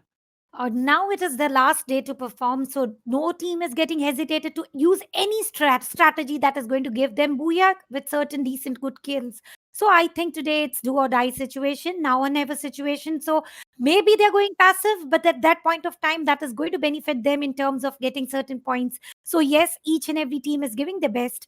May it be passive, may it be aggressive, may it be with the kill points, or maybe with the standing points. And yes, Booyah does stand out definitely. So it is. We have come to the day when all the teams are giving all their fullest, and even if they have to go against their ability, like Agents going passive, it is unpredictable. We can never even expect that. So to retain the position. They don't want to slip down even by the rank 2. All they got to do is hold the booyah, and kills come flawless to these agents. We know about it, especially Zisan and his sniper skills. Even if he doesn't go to the close range to pick up a fight, he can pick up a fight from quite too far away. So yes, we are heading for the third match for the day, and it is going to be Kalahari. So any predictions, Salty?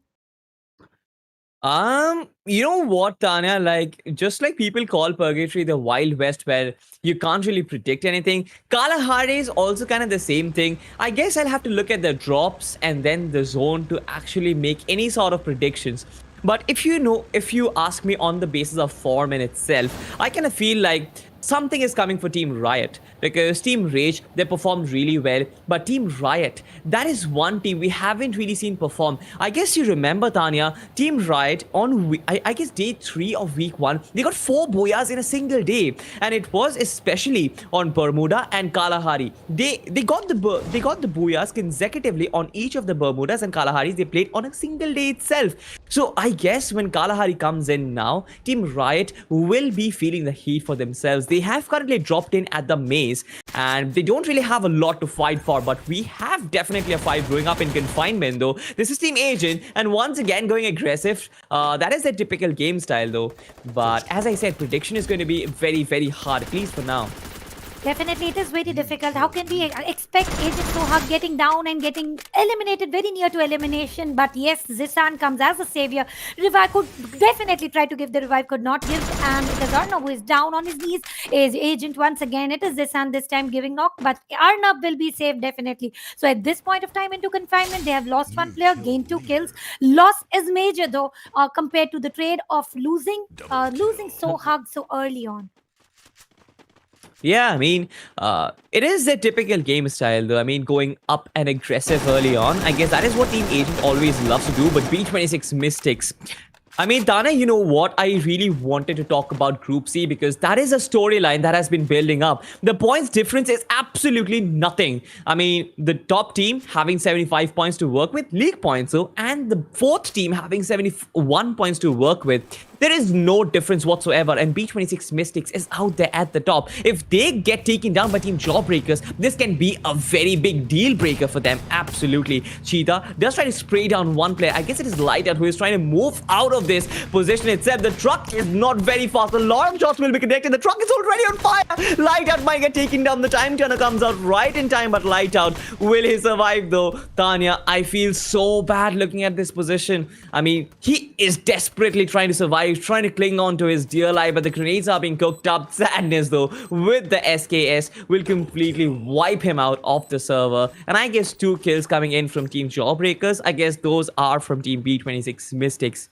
As I said, Tanya, this is going to be a very tough fight for Group C. And if one game goes wrong, I guess it will hamper your chance of going to the grand finals directly. Yeah, definitely. It is going to be if they don't, because it is only Group C who still has a chance. Those who are into the mid section, they can still climb up. So Group C has they have more of versatility compared to other 2 groups. Okay, Group A is already closed. They have done their deal. Team Electro, Team Infinity. For Group B, we don't find any competition against Agent and Jawbreakers. But yes, Group C has a cutthroat competition, and I don't think each and every team coming from Group C want to leave a single kill, single knock down, waste a single minute. They want to make sure they gain as many placement points possible, though they still have planes, but this is definitely an easy way through.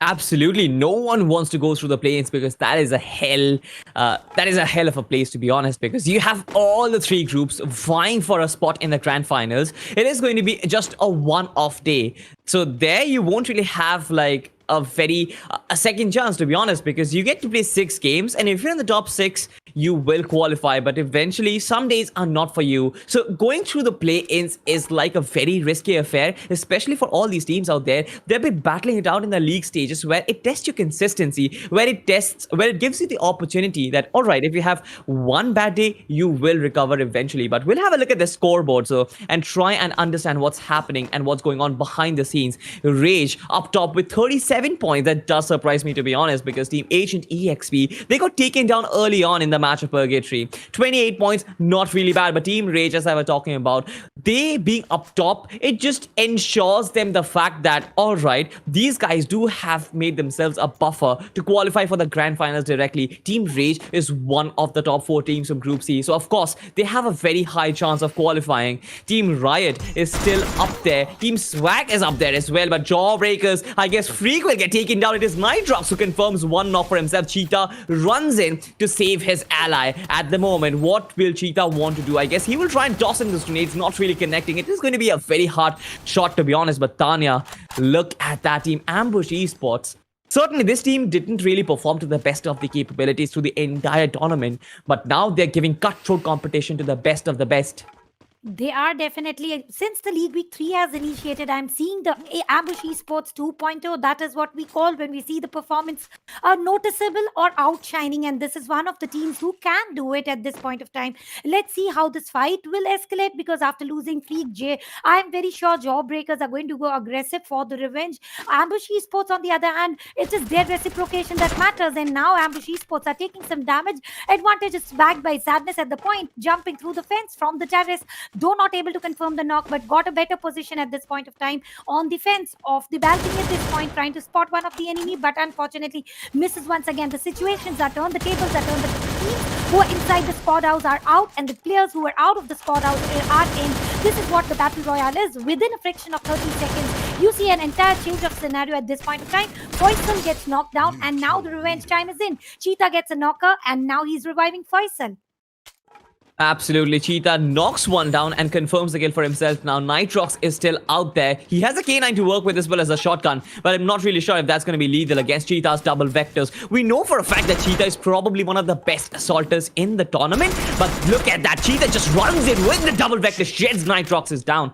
And that is it for Ambush Esports though. They had a good position to work with, but I kind of felt, Tanya, that when Sadness went on top of the roof with the grapple gun, that is where the entire fight changed. And Team Ambush Esports, they were kind of encountered from both up top as well as from bottom, and they had nowhere to go. It's like both your entrance as well as your exit for a particular house, it's blocked and you have nowhere to go, you're stranded. But talking about the MVP though, Team Rage Superman, Tanya, what are your views on this particular player? Superman is definitely being super since the second match for the day. So yes, he is super se upar. Though we are not allowed to use Hindi phrases, but then this man made me do it. So yes, he is doing very beautifully well, and they need to maintain the consistency because they belong to Group C, which is having cutthroat competition. They cannot afford to lose any more players. They cannot afford any losses. If they maintain the consistency, they definitely have a chance to do that into the easy pattern, in that direct qualifying for the finals. So if Team Rage is selecting finals as their priority, they don't need to take any kills early on, fights early on. They need to make sure all 4 players survive for the final circle, and it is Kalahari. The circle shifts are the worst here, most unpredictable. So yes, Kalahari is going to give them scorching heat on their head. The desert is going to disturb them. With that, they are also going to have some struggle for the zone shifts. They need to bag out advantage even in the disadvantage that they find. That is how they are going to maintain the consistency. Yes, absolutely. A sliver of light in the... I don't know what was the say. How did the saying go? But nonetheless, it's basically you have to find advantage in the disadvantageous positions. That is exactly what you said. But Team Riot in Refinery, they have so many teams out here. We have Team Jawbreakers. We have Team number 9. We have Team LMC up close. We have Team Extreme EXE who hold a very high position for themselves as well. And we have Team Eclipse approaching them. So this can be a very tight hold for Team Riot, because if they aren't capable of taking so many fights at once, this can be a very bad situation for them, because they will be the center of attraction, as you like to call it. But Anaf, I guess, is going to take a zip line out of the position. He might actually get shot down. That is a very risky move, to be honest. But Team Eclipse, though, I guess Mehdi will try and go up close and personal against Team Riot, because he can sense some blood out there. Maruf trying to take a rotation in the open. Mehdi spots him, but not really take any shot for that fact. I guess the time turner is going to protect him for a little while, but Mehdi is going to confirm the kill for himself just in the nick of time. The glue wall pops out, but Refinery, Tanya, is going to be such a bloody affair at the moment. So many teams out there in every particular direction. I guess a platform is not the best position for you to hold at the moment, but Mehdi is still doing so. I guess he does not have any support of his teammates as well. This can be bad news for Team Eclipse. Definitely, it is this is the table tower that we call, and this is sometimes the boon, sometimes the curse. If you get spotted, it is definitely curse. They need to make sure they switch out of here. Are they going to do though? Talking about ECL, they are just below the table tower, and they are quite too safe, not engaging with anyone. But certainly now, Team Riot has been spotted, firing shots coming from Ramjan. Unfortunately, not connecting any. Ramjan is taking some turns and is trying to get a little hasty with his shots. He's trying to go left and right, taking some flanks. Unfortunately, still not able to connect any shots, but he's going to make sure if he moves ahead, he doesn't want any backstab standing. Now it is Shuo to his support, and yes, he is trying to give some damage, and this time they do connect some shots. Are they going to get one knock? Even if they get it as a mid-range fight, the player might get revived. Yes, Tanya, the player definitely might get revived, but we already have the first headline for the day. Team B26 Mystics have been aced out of the game by Team Agent, and there goes their sliver of hope of trying to qualify to the grand finals directly, because for a fact, Team Rage and Team Riot have been performing beautifully, and I guess these are the two teams who will get 20 and 17 points respectively. As I said, anything can happen from here on, and you can't predict the math that is going to come through. But oh my boy, look at the circle, Tana. You mentioned how Kalahari is just so unpredictable in terms of the circle, and there goes. You have a live example right in front of you. The circle hard shift towards Foundation. And that just makes life so much more difficult, because teams try to focus themselves on Refinery because it is the dead center of the map.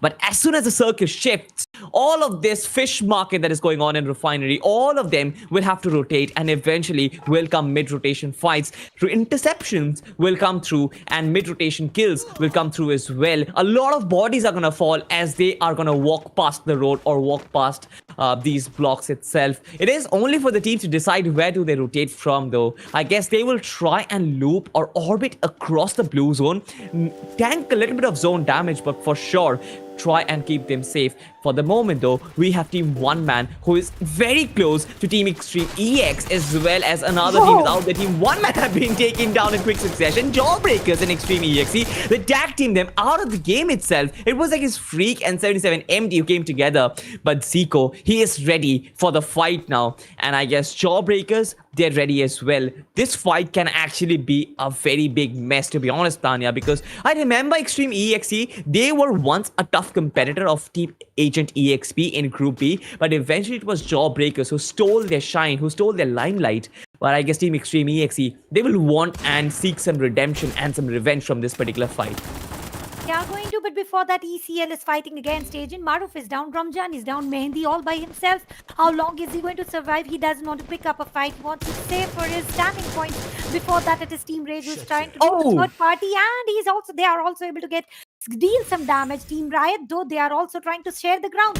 So now it is a complete chaos. 4 teams sticking into the Foundation grounds. Let's see how this fight is going to go ahead. But before that, I would want to say Eclipse TRB is out of the server of this match of Kalahari. So for now, how 77MD got a free kill. It was Jawbreaker who took the Nanoka. He just rushed into the window view and confirmed the kill. That was a beautiful one. How easily can you bag some kill points for your team when you want to? And I would say the Extreme X's have mastered the skills. The reason is I've always seen them third partying. If this is the way they can progress, this is the best way they can do. At this point of time, XNL Amin trying to give damage through the blue wall. He did give some, but on the other hand, they get a perfect knock. Shuo is down. They're going to go confirm the kill, and yes, Shupin did confirm.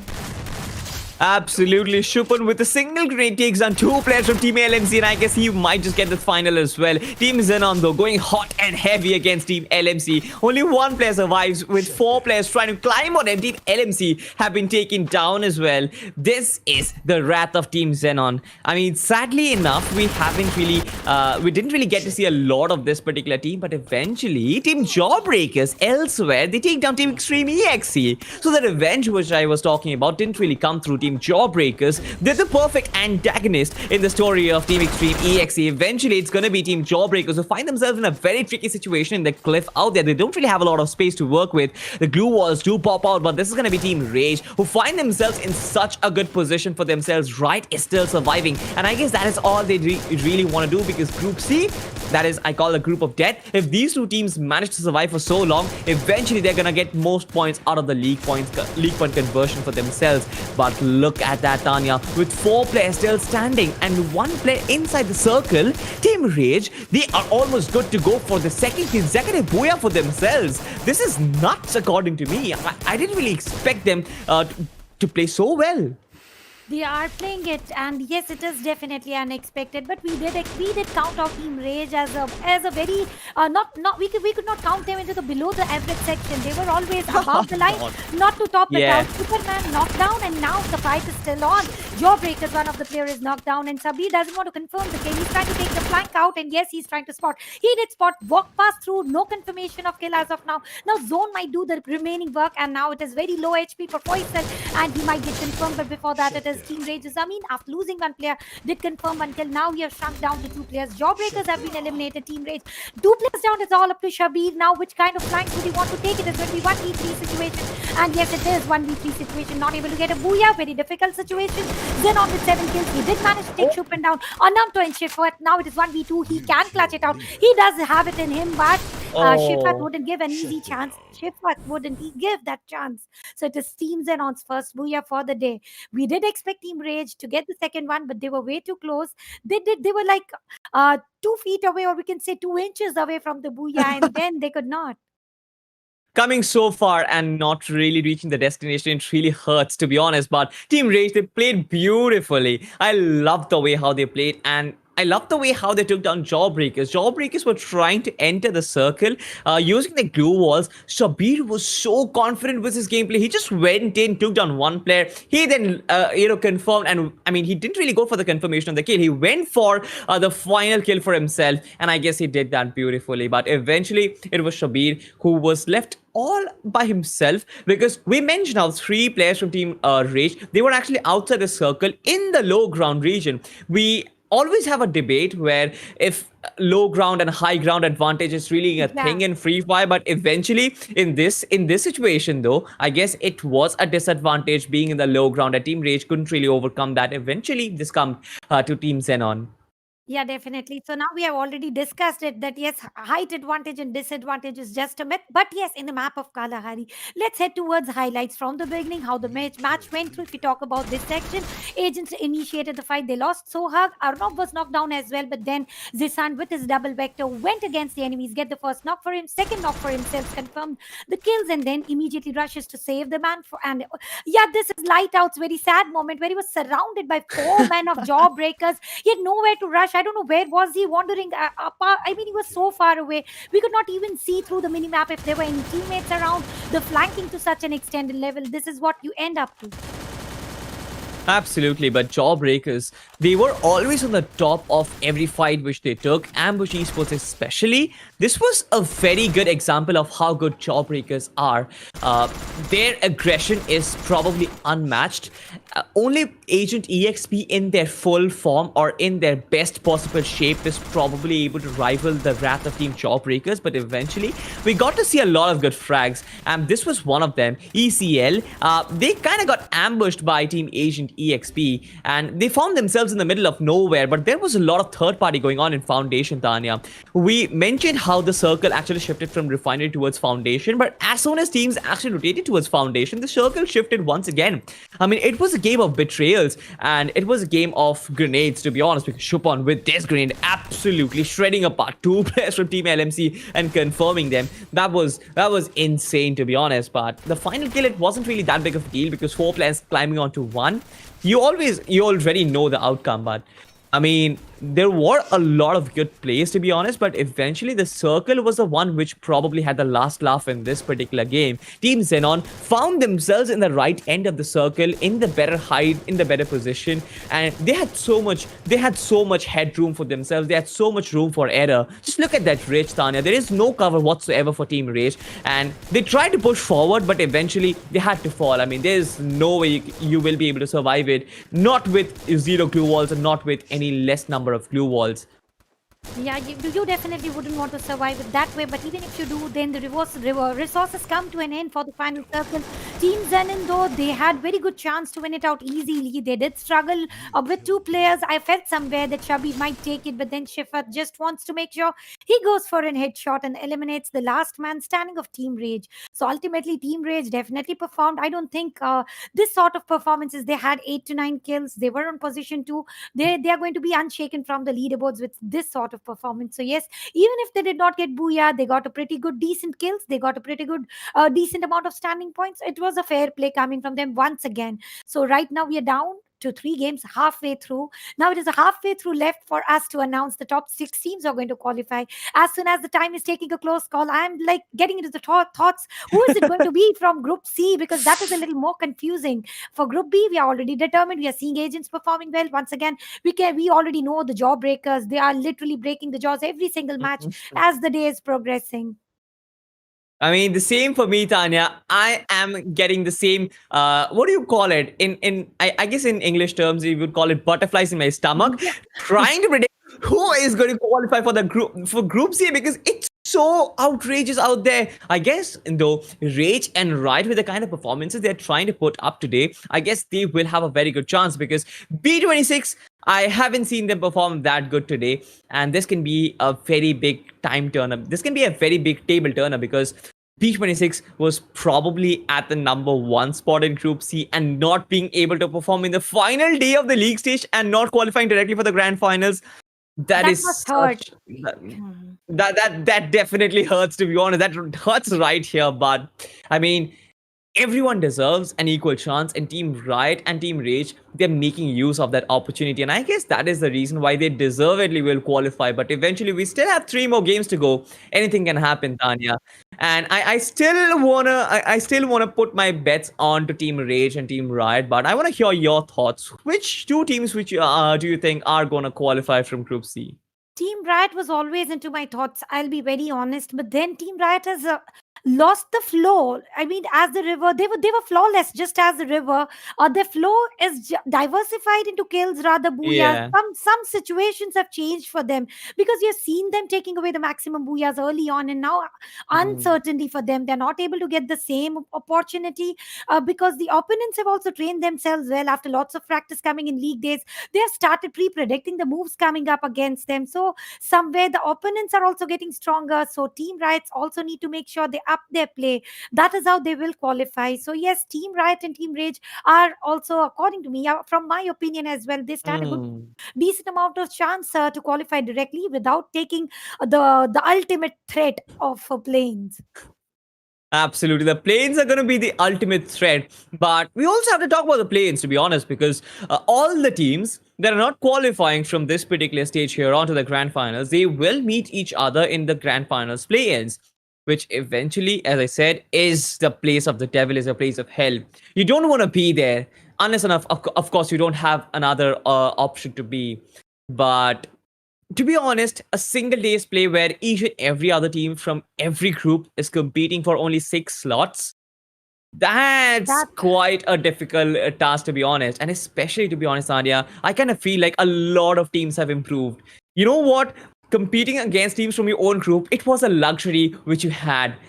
You did not have to worry about someone else coming in and spoiling your day. But eventually, in the play-ins, that is not going to be the case. And teams, we know for a fact there are some very, very strong teams who are not qualifying. So play-ins, it's going to be such a bad miss, especially for the teams who are at the bottom.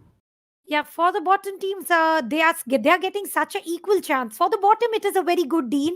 You got a fight, and Yeah. maybe if that is their day, they get to qualify into the finals. But for the mid section, it is a very very tough time. Tough would be the exact word. The reason is they have to compete against every middle section teams. So we have seen them competing against Jawbreakers for Group C. We have seen them competing against Infinity for Group A, and Team C, Group C, still into the discussion.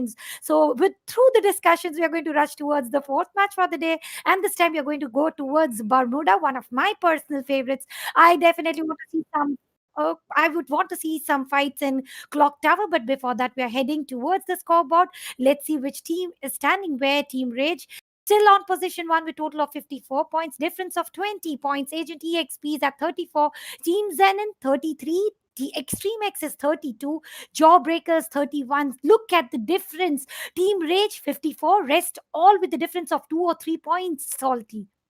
Absolutely. But to be honest, Tanya, we know for a fact that the league point conversion kind of eliminates the entire difference, and there is just nothing left between teams. And we have to look at the positioning instead of the total points, to be honest, because that is what it all comes down. And Team Riot, they fall down to Team Swag, and Team Swag now are in the 6th spot. And they have 27 points to work with, and Team Riot with 26 points. The difference is marginal, but it can make a huge difference in terms of the tables, to be honest, Tanya, because if Team Swag, they qualify for the grand finals because they are certainly in the top 3, this is going to be insane. Yeah. B26 Mystics, though, they're reeling at the bottom of the charts with 2 points. I mean, I don't really have a lot of hope for them today, but eventually the entirety of what we have seen from B26 Mystics, their good form, their good run of form, their skills, eventually it's going to come to play when they play the grand finals play-ins. But we know for a fact, Tanya, the Team Rage, their position in the grand finals is almost confirmed. But who goes in the 2nd slot? That is the question. And to answer those questions, we are going to head into the 4th game, of course. It is going to be Bermuda. The flight path starts and the players do drop in. We'll have to have a look at the flight path eventually. But what matters more is going to be who comes out on top in this one and how is this match going to pan out, because we know for a fact, Daniel, that Bermuda has been very passive lately, and teams are taking it slow and steady to win the race, of course. And sometimes slow and steady definitely works out for some particular team, and sometimes the slow gets so typically slow that they get eliminated with the circle. So let's see who is going to win it out very easy with the slow and steady wins the race strategy, and who is going to stand out a chance with not working this strategy. So yes, the spread out is quite too wide, Salty, except for my favorite Peak. We are seeing 2 teams already, Extreme X's and Team Rage. So if we talk about Blue Zone, the highest resource zone, Team Riot all solo getting the best loot, but before that the fight is already on at the peak where we discussed 2 teams are already on. I'm not sure, Tanya, but this can actually be a table turner. Team Rage, if they get eliminated out here early on, this can be a very big dent in their hopes of survival. Eventually, the remaining 3 players, they're going to rush out of this position and scramble and grasp for breath. I guess they don't really want to take or mess around with Team Extreme EXE because, of course, that is the better choice. Team Extreme EXE, though, they have the better compounds under their control. They have more real estate to work with, and they have the better loot. Team Rage, they have lost a player early on, but they can still make it count with 3 players. And I guess they don't really have to overextend themselves a lot. They don't really have to be very aggressive, Tanya, because I feel that the kind of lead that they have established, I guess even if they stay passive and go for the placement points, they're good to go, Tanya. What do you feel about it? I guess Team Rage, they don't really have to work that hard from this particular point on. They have done enough in the first 3 games. Yeah, they have done enough in the first 3 games, but then consistency is the key to success, Salty. So I would want them to continue the way they are playing, and yes, better it out, because as the day progresses, you need to make sure the end is as good as beginning. Even it should be even better by the end of the day. So let's see if they are going to head it that way, or it is going to be in the reverse section, because Bermuda acting passively in the beginning ends out into the we call it a symmetry in the end. We call it a graveyard. No, even if it is not in the graveyard final circle, but still it turns into the graveyard for several teams. So passive play in the beginning is perfectly great, but still fight should be brewed up early on. That is a safe play. You have to fight only 1 team. For the final circle, you have to fight 4 or 5 teams, and you might get eliminated even without any action. So according to me, some fight is definitely necessary, and that necessary fight is already on in Sentosa and as well as Mill. It is LMC. They are fighting it good choice of weapons coming from Sparking.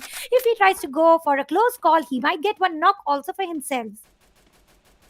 Absolutely. We have 2 fights brewing up in Sentosa as well as in Mill simultaneously. And the fight in Mill looks to be more appealing to me because, of course, Team One Man and Team LMC, both these two teams have enormous potential in them, but eventually both these two teams haven't really stepped up in terms of their potential, in terms of the gameplay. But Sparking confirms a kill for himself, immediately deploys the glue wall to kind of provide himself some cover.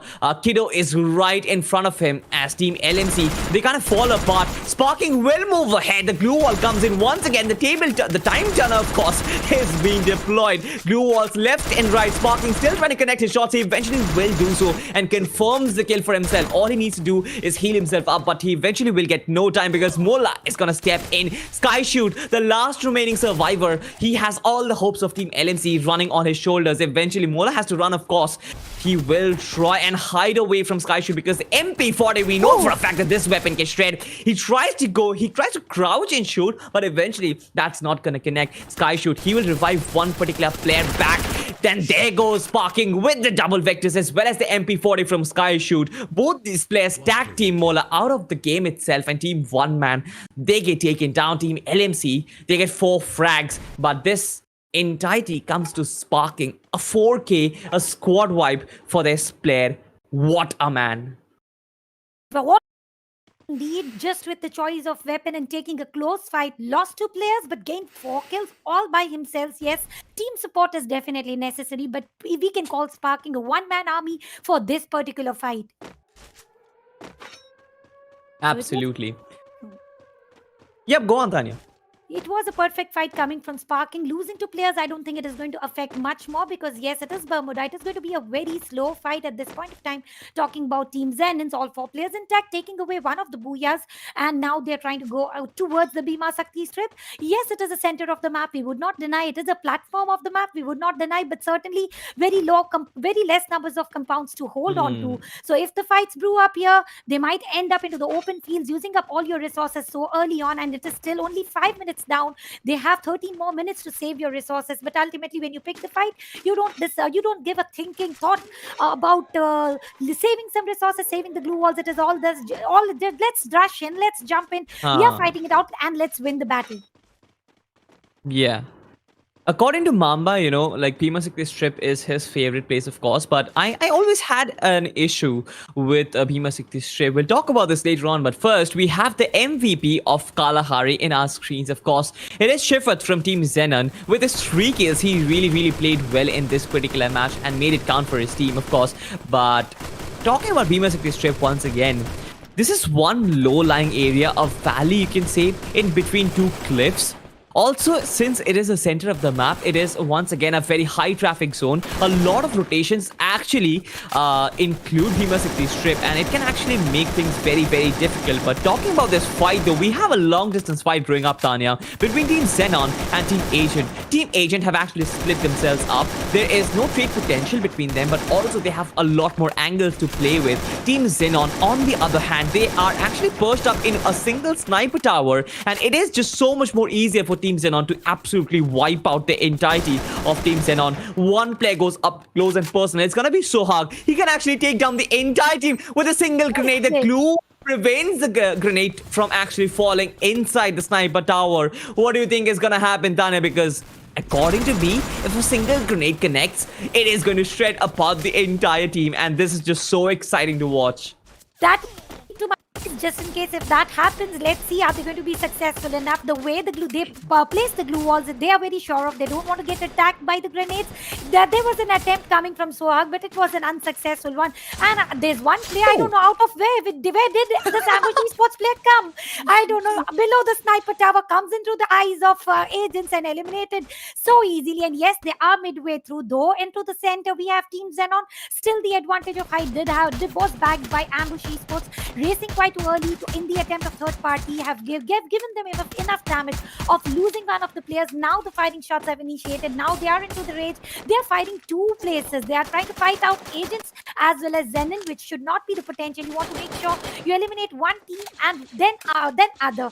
Let's see what are they going, because Godspeed is racing backwards with the best of his speeds. Shut down. Absolutely. I mean, Shifat as well as the entirety of Team Xenon, They're like the nicely cooked chicken patty in between two buns of a burger. Of course, they are in such a sandwich situation. I can't even say. But Team Ambush Esports, they tried a third party in this fight, of course, but eventually lost a player, and which actually proved so costly for them. Eventually, it's gonna be Shabir with the woodpecker take Shifith down, but as we have seen, Tanya, in the long distance fight, it's not about knocks, it's not about kills, because eventually you are going to flush out as much resources as you can. There will be no kills confirmed, there will be nothing in the bag of either of these two teams, but eventually a lot more medkits, a lot more glue walls are going to be flushed out, and nothing at the end of it. I don't really see where we are actually going with this particular fight, but I guess this is going to drag on, and Team Ambush Esports, so they realize it, that there is nothing that they're going to gain from this particular fight. So they're just fallen back and don't really want to take this fight. Decision coming from Godspeed, because he was the one who flanked out of this fight. They realized it, that there's nothing more they could have neither confirmed the knocks nor the kills. They had no advantage of standing here except for agents spotting them out one by one and handpicking them and eliminating thoroughly. Yeah. It's good. What they did was just perfect in their own way. Team Xenon, though, standing tall onto the towers fearlessly, not worrying about the grenades, and that is good to see as well. The reason behind it, because they're safe within the circle, they don't have anything to rush. They don't want to force. So for Team Xenon, they have bagged one booyah, they have certain good kills. They want to make sure they're safe until the final circle, and they are following the same rule once again. Talking about this, near to the clock tower, I see four teams into the mini map. Though best of the positions is held strong by B26 for sure, holding a L-shaped squad house. How successful is the position going to give them? How much plus are they going to get? Ultimately, it is Team Agent who are impatient to pick up the fight. They're trying to go close one by one, placing the glue walls, holding a pan, racing as quickly as possible. And certainly this time around, maybe the grenade will connect. Arnob placing it out, and yes, the grenade does connect. Not enough to get the knock, not enough to connect the knock. Once again, the glue walls have been deployed, so this fight is taking way too longer to eliminate either of the teams. Oh my god. Whoa! Whoa! Arnob, he takes down everyone with a single grenade. What is that? It was a third try, Tanya. It was a third lucky try. And boy, oh boy, he took down the entirety of Team Xenon. This has to go to a highlight clip. Of course, I mean, I don't know production. If you're looking at this, this grenade is a highlight material. But we have another fight growing up. Ambush Esports are up close against another team. And I guess it's going to be B26. Let's see if they're tied or if their luck changes this time around. Godspeed is right behind another plane. He has the vectors to work with, and I guess he eventually is gonna shine. Shots has been taken out of the game. Eventually, two players go down for Team Ambush Esports, and only one survives. It's gonna be Godspeed with the double vectors. Will he get one for himself? That is going to be the question. He tries to confirm a kill for himself, but not really. It's gonna be light out with the Max 7, but eventually it's gonna be one player that's gonna be light out. He got himself taken down by the landmine. Now that's one comic moment, but eventually it's gonna be revived. But as I said, Tanya, that grenade, oh my god. That grenade I've seen one grenade taking down two players, but taking down three players? Like, that's insane. That is definitely, he did not get impatient. Missing one grenade, it's okay, I'll go for the second one. Let's go for the third one, and third one worked the charm. He got 3 kills just by one grenade, and definitely that was the beautiful one. And the funny moment that you were talking about, they did eliminate Ambush Esports, but the landmine did the work, took the revenge, got the knocker, but fortunately got revived. So this map certainly is turning out very interesting. Beginning was quite too slow, very, very slow. So now they are picking up the pace. One grenade, killing 3, one landmine after getting eliminated, even though they are able to get one knock. So it is good one. The pace is being picked up into very positive sense.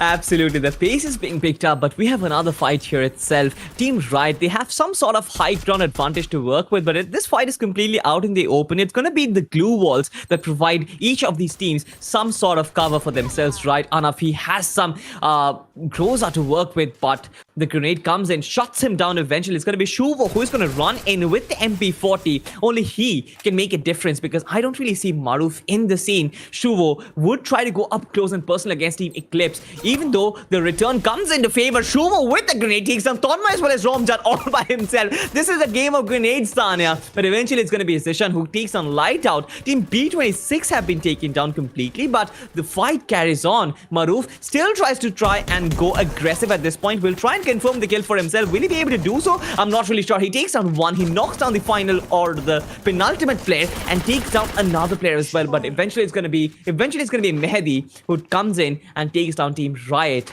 But I mean, boy oh boy, it has been a game of grenades.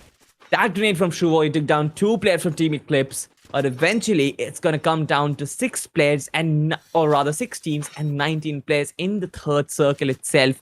This has been a pretty aggressive Bermuda, to be honest, Anya, because we have seen a lot of teams and a lot of players survive at this point. But here itself, we are seeing a lot of aggression coming in from Team Rage as they completely wipe out Team Eclipse. And there goes another team down. We have only 5 teams and 15 players left, Tanya. This is just the third circle. It is a quick game of elimination. Teams are getting eliminated way easily, or maybe they all want to go YOLO for the final few matches and they are rushing it out, going with plus for some, going with minus for some.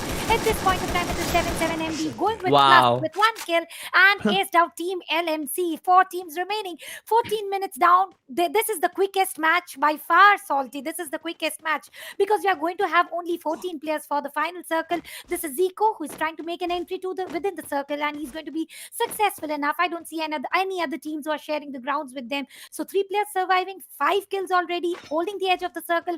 Quite safe spot for Team Extreme X's. Then comes Team Rage, gradually entering into the circle. And yes, it is Amim who has already spotted. He's going to go with the sniper shots, and let's see, is he going to be successful though? It is 1v3. No, it is not. It is 3v3 situation. Indeed, I see all 4 players intact, and the firing shots are on already. Amim using the chrono shield at this point of time. He needs to make sure he takes the cover of the ridge, he takes a fallback, because certainly three players start attacking them at the same time. I don't think he can save himself because the chrono cover has already been used, and now comes the grenade launcher. The Zico is trying to get, maybe once again you're going to see some knockers with the grenade. Amin left by a very little HP left with him. He's going to heal up as early as possible, but Zico doesn't want to let it loose, gives one another shot, but once again, no damage dealt.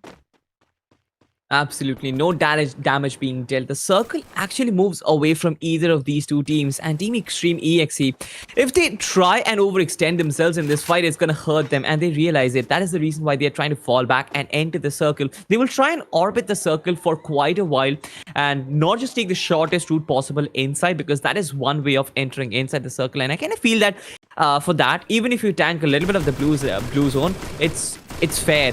But talking about Team Agent though, they have the complete control of the circle, but they are completely out in the open. They might just get tag teamed out of the server itself. But Swag, Sorry9 gets taken down by the play zone. We have Team Rage up against Team Agent, and Zishan once again with the sniper rifle. He has 2 sniper rifles to work with, and he eventually is going to make it count. Team Swag though, they're perched up in 1 sniper tower, and another player is trying to battle the circle. Team Agent, they completely split up. Zishan holding the L-shaped house, but the rest of the team, including Sohag as well as Ornom, they're trying to go up close and personal. There is a lot of fight, Tanya, that's going to brew up. Team Extreme EXE, Hamim goes down. That is 1 sniper out of the team itself. Zishan is going to carry on. The carnage of shots coming in. Zico survives by the skin of his teeth, but Orno is going to try in the grenade. The Groza comes into play. He takes on Hamim and confirms the kill for himself. A lot of fight is brewing up, Tanya. 10 kills already for Team Agent. It looks to me that this team is going to get another booyah for themselves. 3 teams and 6 players alive, and only 3 players for Team Agent. Definitely, it is a very potential booyah, and this is the original form coming from Agent. They did not have a good day yesterday, but now they are turning this day to be even better possible. Once again, we see grenade launcher coming in, 7-7. He's tanking some damage. The second shot comes in, and Zisan confirms himself the kills. A total of 13 kills already. Now it is a 1v3 situation. Last man standing.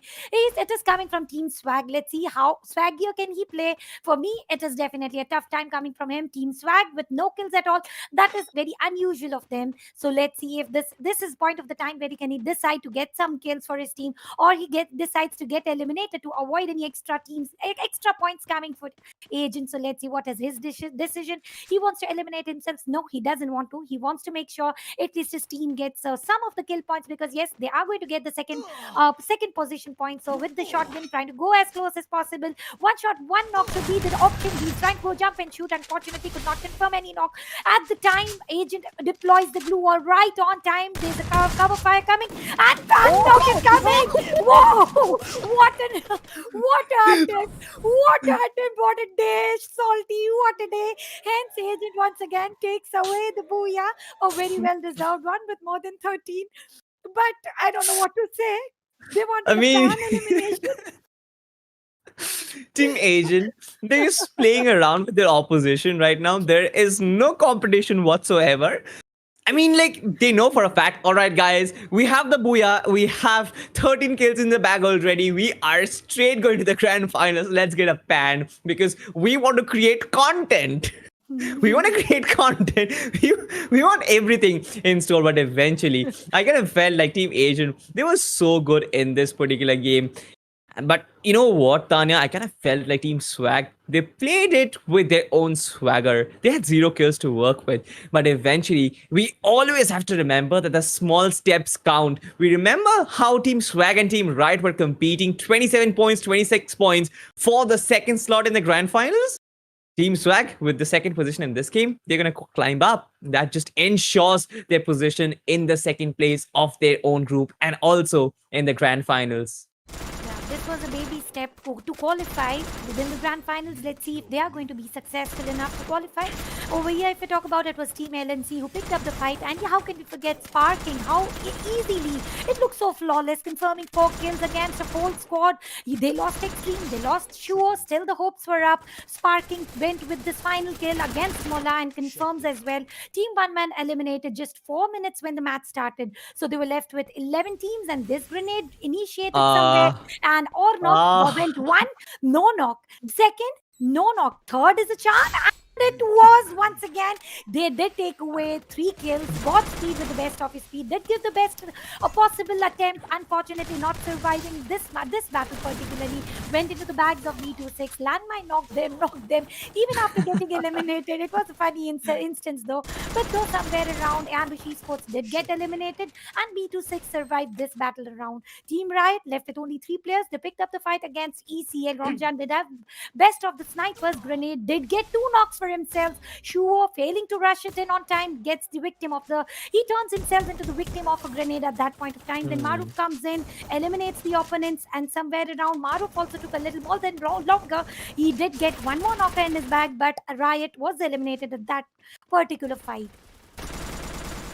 Absolutely. A lot of fights actually took place very early on, Tanya. And I kind of was surprised because Bermuda isn't generally so aggressive. A lot of teams, they try and take things slow and steady, but eventually I kind of feel like just because we are proceeding towards the closing stage of the league stage, these guys want to have some fun, and there's nothing wrong in it because the tournament, or rather the league stage and the groups itself, they've taken shape. We know for a fact almost every other team who's going to qualify for the grand finals directly. It's probably just 1 or 2 slots that are still up there for contention.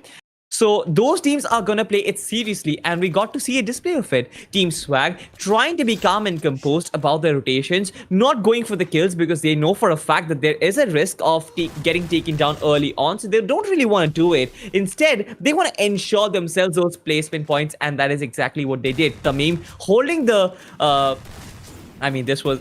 this was a ban attempt, and I had nothing to say about it. Yet again, we laugh. And yes, it was a perfect content because agents knew it, that they have won the battle. There's nothing they could have that could have stopped them. So they took this battle into the fun way. It was a 1v3 situation. Ultimately, everybody, though we feel like they are the opponents, ultimately each and every player, even from the opposite team, they are friends. Yeah. So they can have such sort of funs, even for such big tournaments, though. That is quite too surprising. But yes, it was a perfect entertainer coming from agents for us as well as viewers, because yes, not only today, Salty, in the near future also we can laugh about this moment.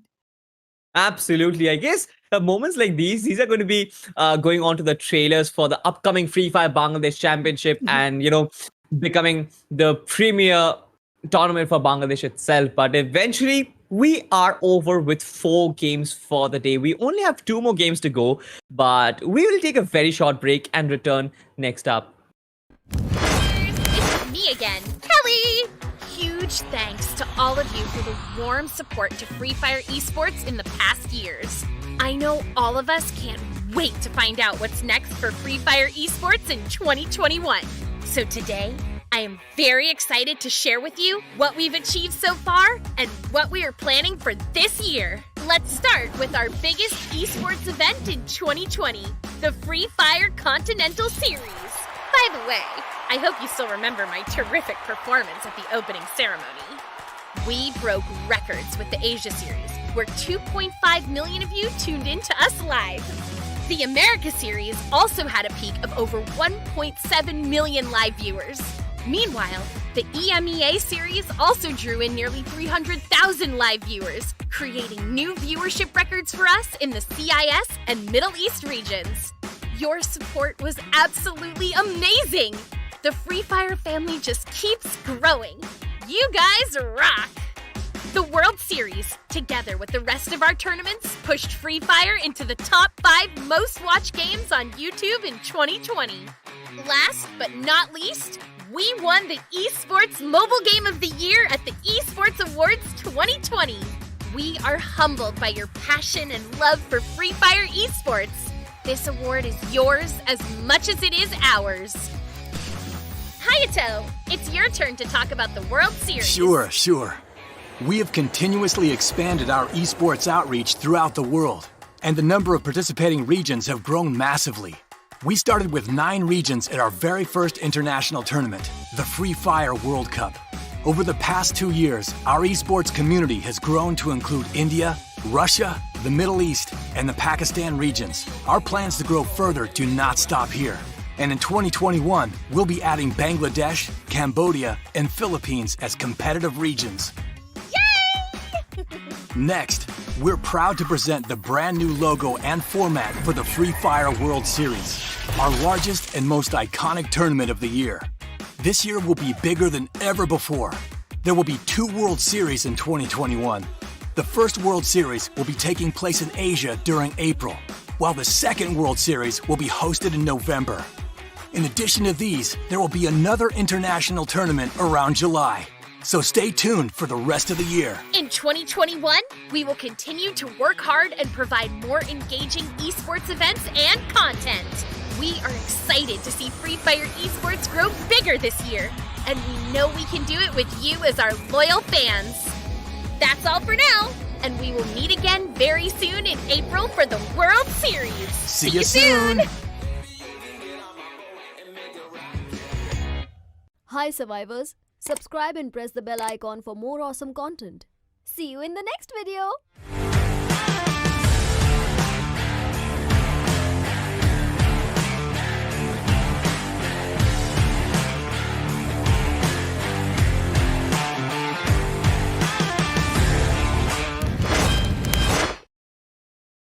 Ladies and gentlemen, welcome back to Free Fire Bangladesh Championship 2021. Today is the last day of the league stage. And of course, my name is Salty and with me is Tanya casting the final 2 games of the day. We had a lot of fun, Tanya, especially in the Bermuda as well as Kalahari. We have 2 more maps to go. We have Purgatory up front as well as Kalahari. We know for a fact that almost all the slots for the grand finals are decided. It's the few slots in Group C which can be up for contention. We do have our predictions though. But what are your thoughts, Tanya? What do you think? Are we going to have the same sort of fun in Purgatory and Kalahari like we had in Bermuda? Because these players, they've had enough of grueling league sessions every other day. They want to have some fun and I guess they deserve it. Yeah, definitely they do deserve it. So let's head towards how the day went until now, how the matches were played until now, and who won away which map. So yes, talking about which map, it is Bermuda.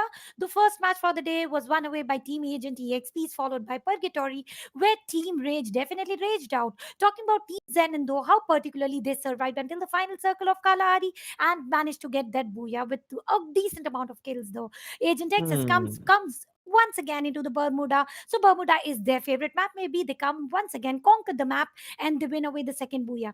The main question is though, are they going to head towards the hat trick or no? Let's see, because we still do have 2 matches remaining. 3 victories for Team Agent. That is something which I've heard. Yeah, I mean, we have seen that, of course. We have seen them win 4 back-to-back booyahs. So I guess it's not going to be a very big thing for them to win 3.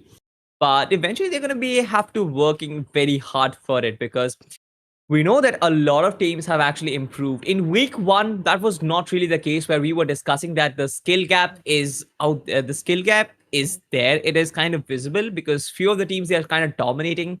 But as the tournament progressed, things actually flattened out, and all the teams, they started playing really well. So getting a third booyah for the day, it's going to be a very difficult task. But I kind of felt like Asian, they've been playing beautifully.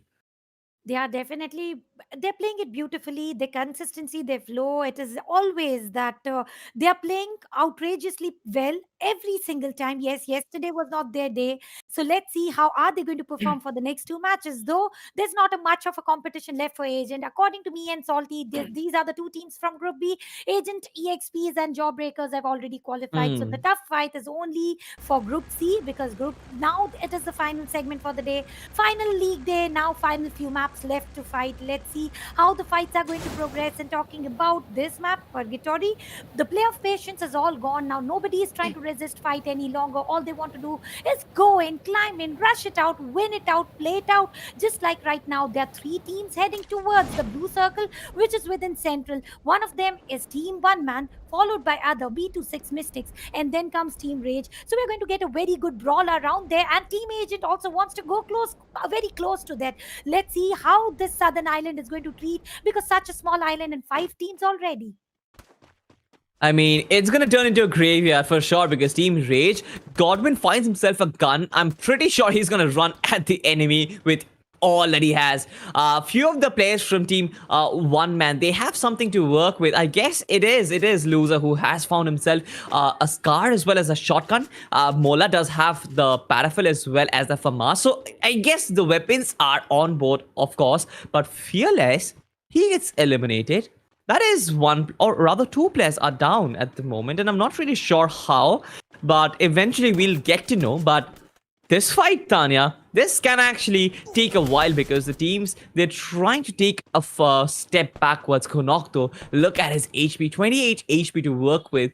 No first aid kits, absolutely. I guess none of these teams are so well prepared with glue walls and first aid kits. If this fight actually breaks out, it's gonna hurt them so much.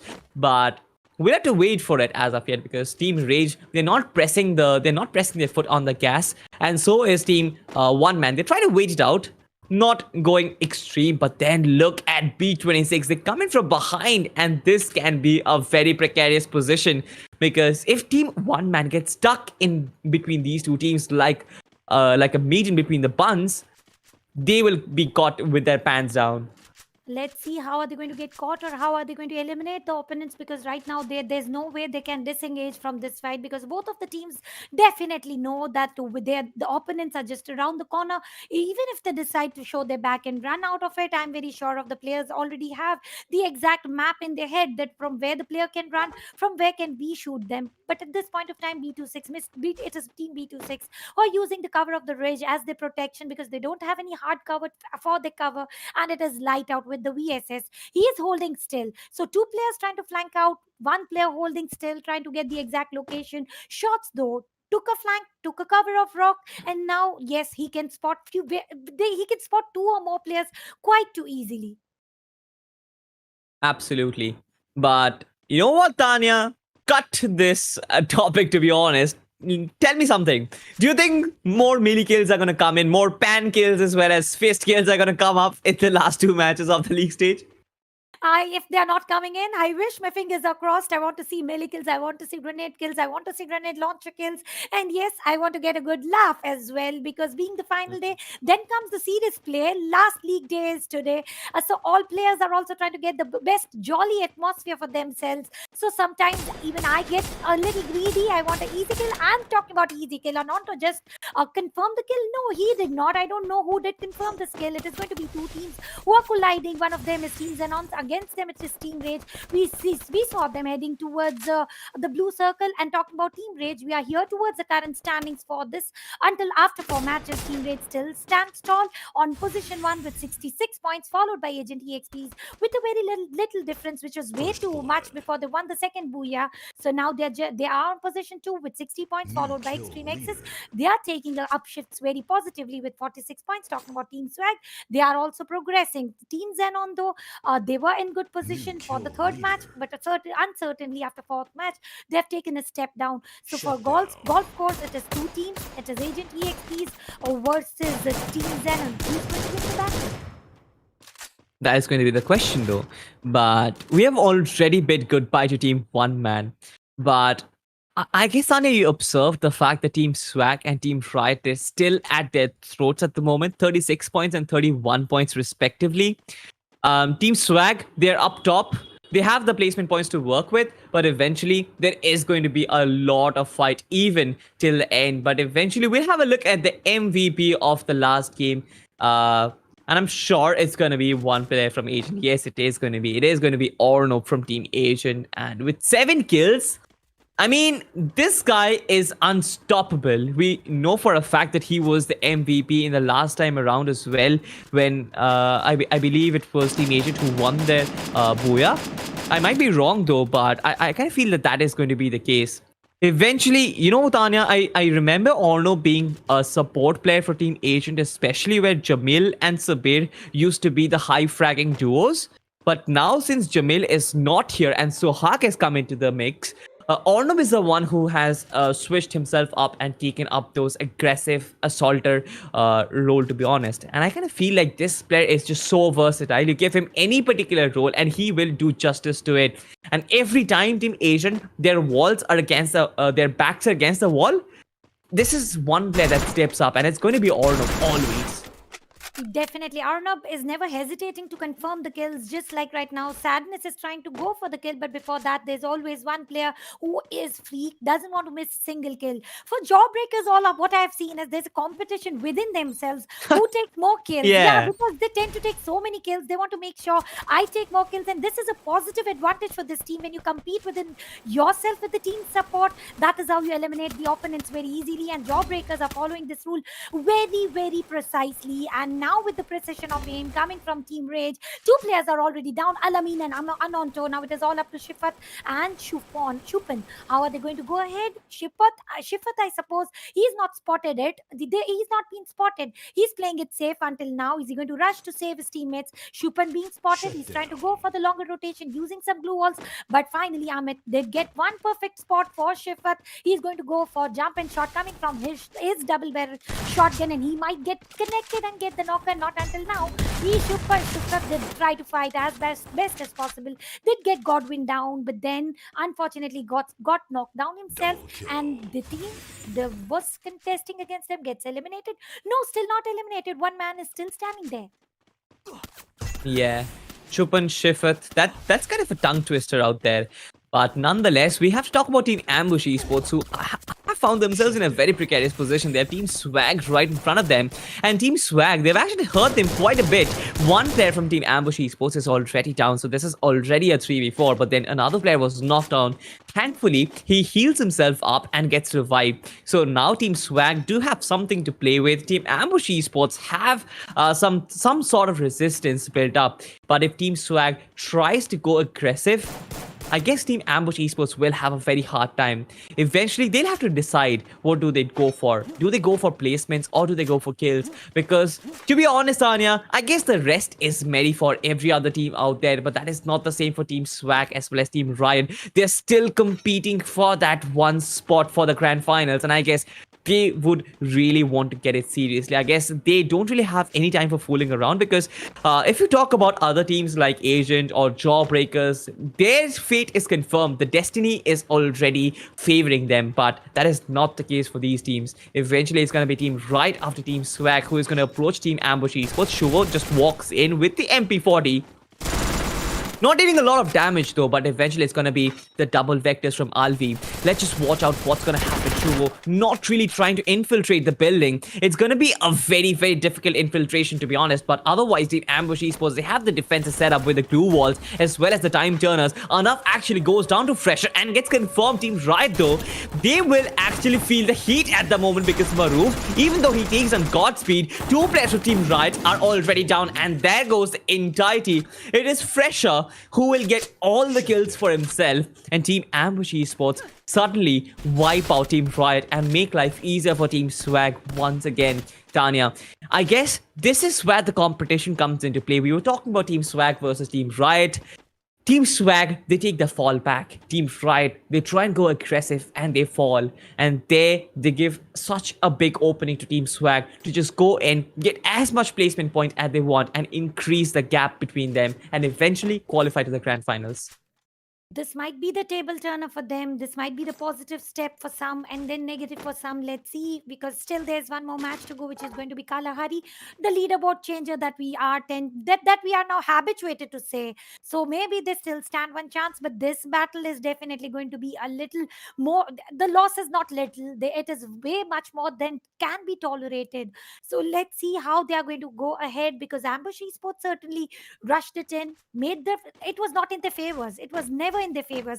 They made it into their favors. The final rusher Fresher goes in, make sure to confirm the kills, get the knockers, and he had full of HP to work with. So taking no damage, rushing in, finishing the team, I would say Fresher is no more a Fresher. He needs some more graduation over here. That was some college references out there, and since I'm a college student, it really struck my heart. But nonetheless, we have the circle closing in at the very center of the map though. Brasilia, there are quite a few teams out there. There is decent spacing between them, but Team Swag is up close against Team Jawbreakers, and this fight actually can break out pretty soon. We know for a fact that Team Jawbreakers, they're capable of delivering a knockout punch to anyone who comes right in front of them. And I mean, Team Swag, I just don't think that they would want to do so, because we know, Tanya, we have been hyping it up since eternity. Their final contention slot is up for grabs, and they don't want to mess around. Team Jawbreakers, they have another target, and this is Team LMC this time. Freak will want to take a knock. What a knock it was. The jump and the double vectors. It is beautiful. There goes another player. This is going to be Foizal with the sniper rifle. He takes another particular player down. Look at the angle that they have created, Tanya. There are few players who are up top trying to provide the reconnaissance as well as the sniper shots. The backup is coming in, and there are few players who are going in up close and personal. Cheetah as well as Foizal, they go hand in hand and take down the entirety of Team LMC. I have no words for it, to be honest. There were no words. Two players rushed in. They went 2v4 situation and successfully eliminating whole of the team, which was very good to see. Two players were enough to entirely make Team LMC non-existent. And yes, this is what as we are closing up, the fights are getting way more intense. The way they are fighting, it is getting way more than expected. So now the expectations are rising even more. At this point of time, Agents against Jawbreakers, and these are the two teams who have already qualified. So now the fight of the points, who get qualified first. Let's see who is going to get this victory of this battle, because uncertainly there's one more team. It is Team Riot, who can make Team Agent a sandwich material. Are they going to turn themselves into the sandwich material or no? Unfortunately, one of the players of Agents is already down, hence revived as well. And now it is the healing procedure. That is when the Team Riot is taking the advantage, not allowing Shabir to get that resurrection. Are they going to be successful enough? I feel no. Arnab down, Shabir down, all comes to the Sohas, the new entry for this team. Maybe for us it is new, he is old player, but the synergy for this league days is definitely going to differ when you have the new player who has enrolled in. Is he going to be successful enough to revive or not, heal himself? And no, unfortunately, no. This is such a mad cluster, Tanya. Jawbreakers, they just enter the fight and interrupt Team Rage and take them out of nowhere.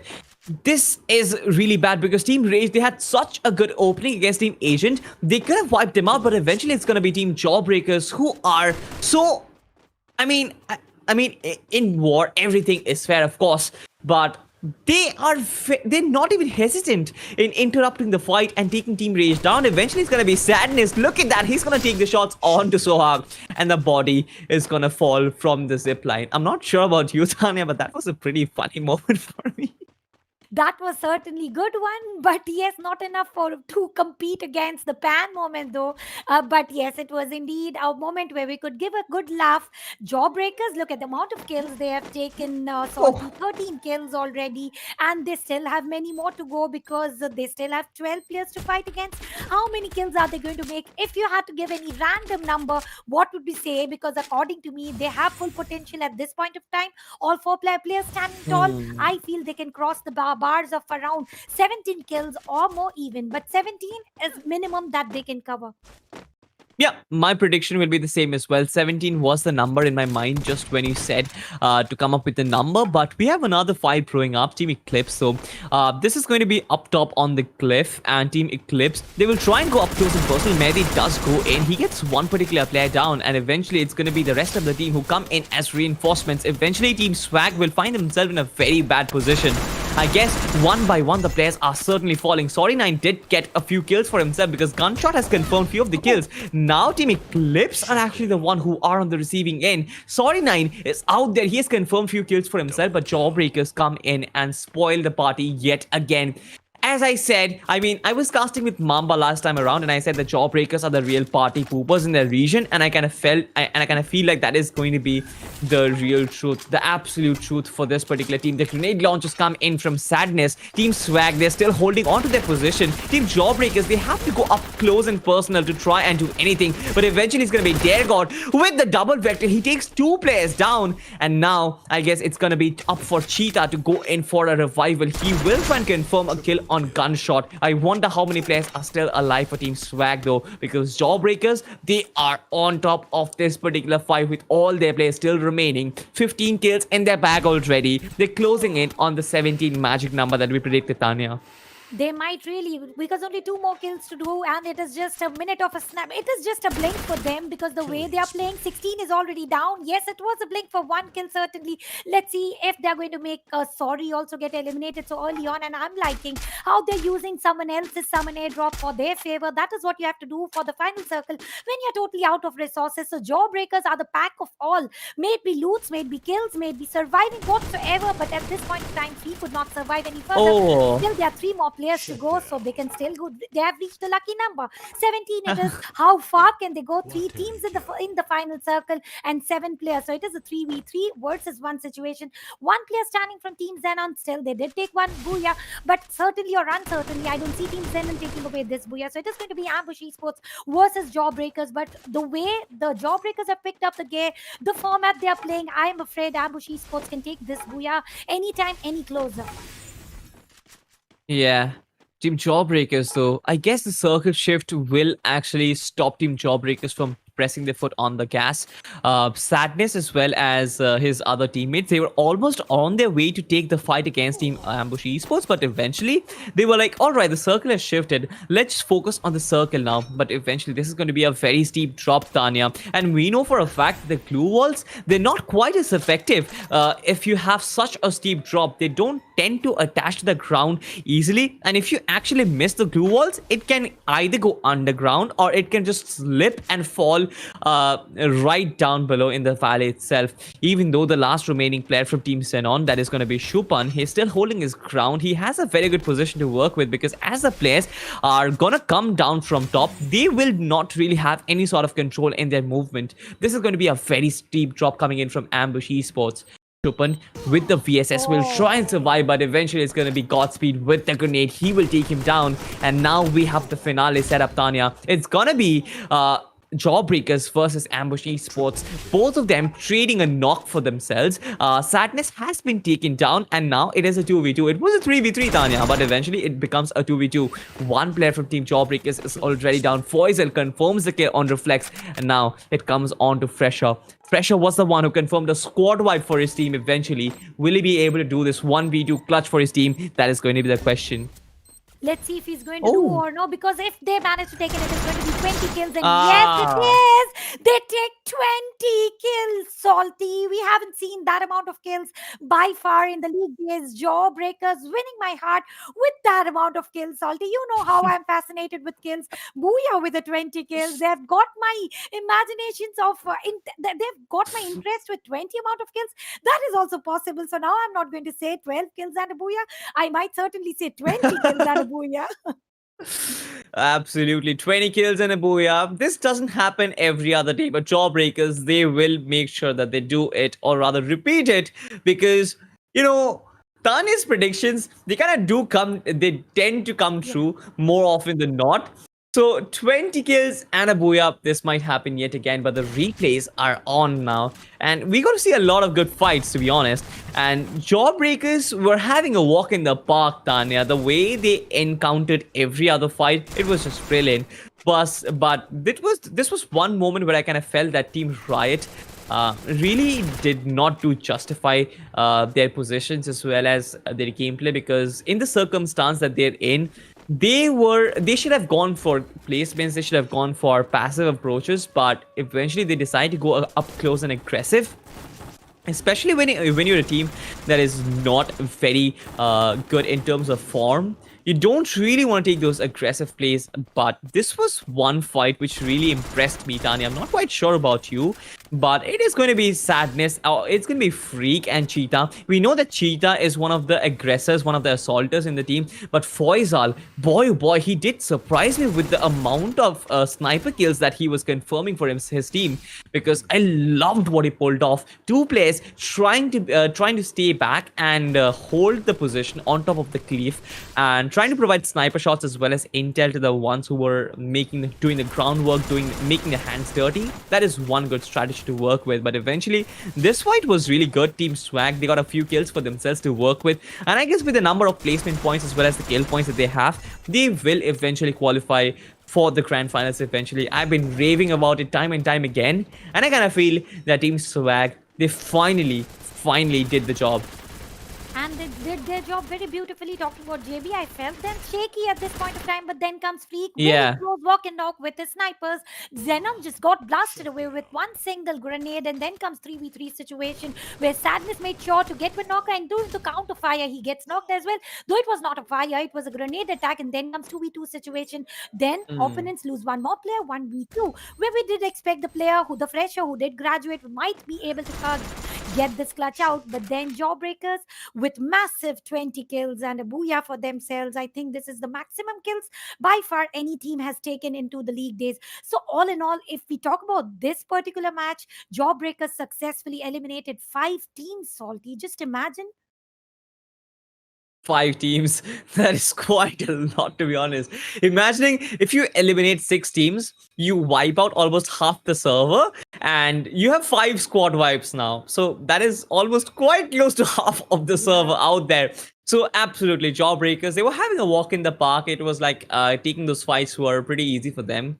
But I like what Fresher did out there. He got Foizel down, but Sadness, with a grenade launcher, he was the one who actually knocked himself.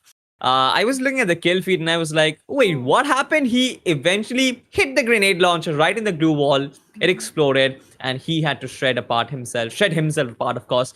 But I mean, I love the fact how Jawbreakers established the lead, but it's not really going to play that big of a role in the league stage, of course, because they already have secured kind of a very good spot. But I kind of feel like a lot of teams who are in the bottom stage, in the bottom of the table in their respective groups, they will have so much to work with. But eventually, we are going to head on to the last game. The last game of the league stage. It's going to be ending with the sand dunes of Kalahari. Let's have heat. go on, because the league stage, they were phenomenal, Tanya. 3 weeks of grueling Free Fire, I guess it comes to an end now. Eventually, we have 2 more grand extravaganza coming up. That's gonna be the play-ins and the grand finals. But the league stage, this is the round 6 of day 9, the finale. Let's call it the finale, and let's see who wins it up. The high-tier loot zone is going to be Old Hampton, and we have 2 teams approaching it already. It's going to be Team Asian, of course. We know for a fact that they have bloodlust in their fingers and kill thirst in their mouth. I'm not really sure if I'm putting that right. It's going to become very dark, but eventually it's going to be Soha who falls. Now Team Asian, they have to work with only 3 players, Tanya. We have another team approaching this fight, do we? I'm not quite sure about it.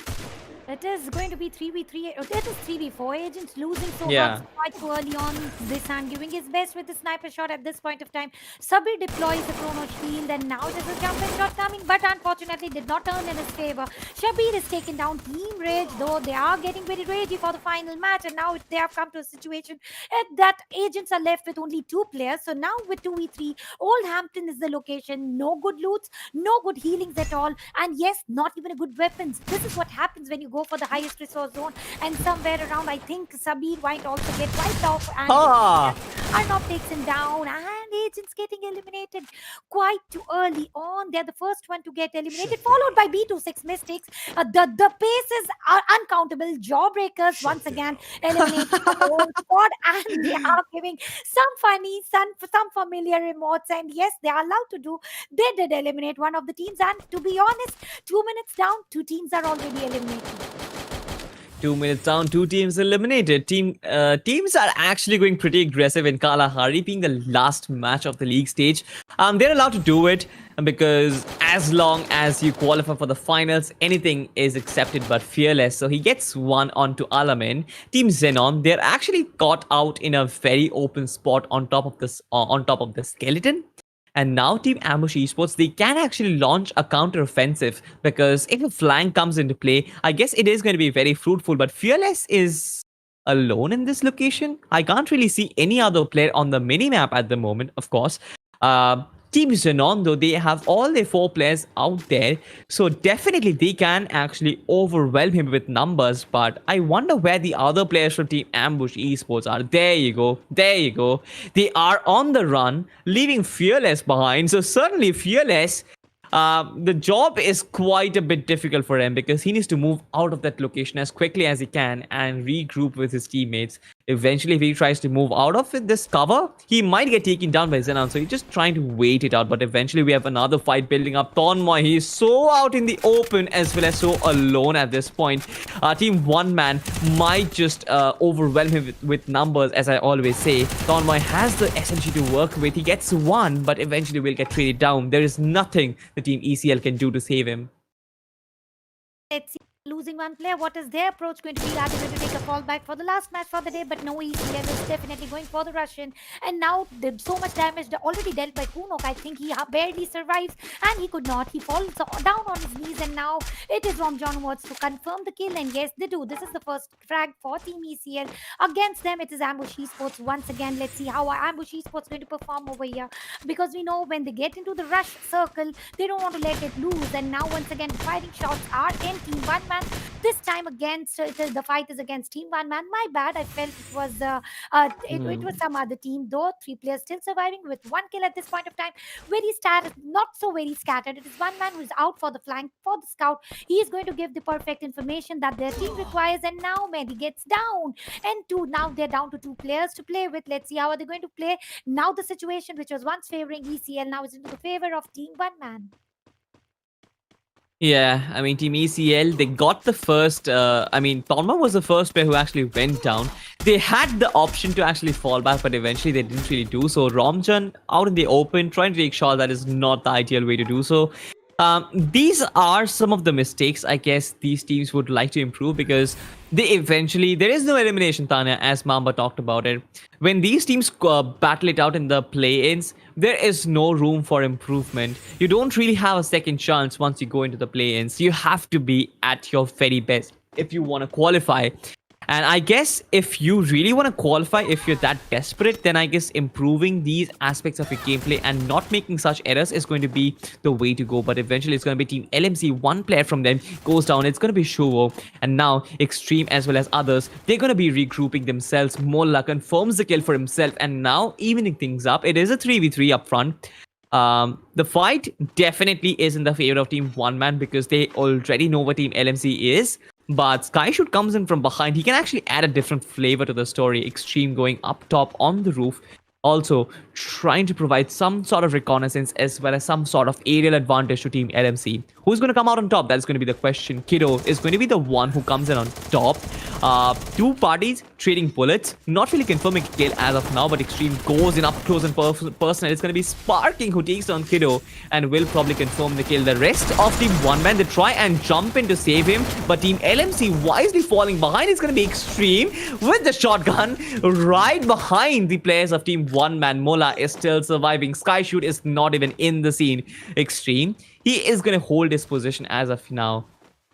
Team One Man though, all of these players are alive. And yes, Tanya, of course, go on. The grenade might do the work, but unfortunately it did not land as LMC wanted to. And now once again giving for the second try. Is third going to be the charm this time around? Unfortunately not. I don't see any third grenade into his pockets at this point of time. Extreme gets eliminated. Now it's all up to Skyshoot. How good is he going to go for shoot? Jump and shoot was the attempt. Unfortunately missed the bullets. Could not connect. 1v3 situation. Definitely Skyshoot is at a difficult point. And he's trying to get the best of fight abilities. But unfortunately he was left all alone to fight. And it was an unfortunate situation. Team One Man won this battle. How long can they survive with 3 players remaining? Talking about Jawbreakers, they did take 4 kills at that point of time, and now they're heading for the elimination of other teams, which is going to be Extreme X's. Extreme X's are difficult to eliminate as compared to other teams. Is it going to be so easy? Yes, maybe, because if we talk about the compounds, JB is quite evenly spread out. 2 players holding the upper ground, 2 players holding the lower ground. So now the entry for Extreme X's is definitely going to be not so very easy. But then comes grappling, who guns, perfect usage at this point of time. 2 players have already climbed up, and now there comes this situation where the players jump onto the fence and get the knockers. Is that going to be seen at this point of time? That is, of course, going to be the question. But Team Extreme EXE, they are trying to kind of overwhelm Team Jawbreakers, I guess. They have an aerial advantage, of course. Kazi is up top, but 77 MD as well as others, they're there. Kazi takes a little bit of damage from the grenade, I guess, which was thrown by his own teammate. But Team Jawbreakers are not yet taking any sort of steps against Team Extreme EXE. 3 players climb onto the rooftop, so that is one strategy that I've seen. Of course, Kazi gets taken down. Team Jawbreakers, so the defenses are going to be pretty strong. Cheetah does go down. It's going to be Hamim who will try and confirm the kill for himself. He does so. Foizel comes up top, and he will confirm 77 MD to return the trade. And now it is all about the 3 players from Team Jawbreakers. Foizel takes another particular player down, and I kind of feel that this player is just so good in both the sniper rifle as well as the double vectors. 2 kills already for Foizel, but now we have to survive without Foizel at the moment. 3 players from Team Extreme EXE are still out there. It is a 3v2 situation, Tanya. And this is one of the few times I've seen Team Jawbreakers being over-aggressed. A team being able to manage and throw out Team Jawbreakers out of their own compound. That is kind of new to me. That is definitely new to us, but the reason is they have already they have made sure they are qualified. Now they can play howsoever they want to, whatsoever fight they want to pick up. Yeah. Because ultimately they are very well aware that we have qualified. Let's make others' day difficult. That is what they are trying to do. And now this is the time for mind games. They know Extreme X's can be proven a threat for the finals, so they want to eliminate the threat whatsoever it costs them to. So even if they've lost 2 players, we know Jawbreakers can easily clutch out 2v4, 2v3 is the situation at this point of time. Sadness with SKS shots, connecting some. Zico and manages to run out at this point of time. When we talk about Freak, we have seen him taking clutches like 1v4. Let's see, is this moment going to give him that very happiness of getting the clutch easy? I think no. Extreme X's are not getting down so easily on their knees. They are also trying to give the game of survival. They are surviving very strongly because against Jawbreakers, surviving for a minute-long fight, it is very difficult. So yes, this fight is going to take a little longer. So let's head back towards the fight where it is not taking too long. This is the first kill coming from Tamim at this point of time. It is Swag versus none other than once again Ambush Esports. Absolutely. We want constant dopamine release. We want to see constant aggression.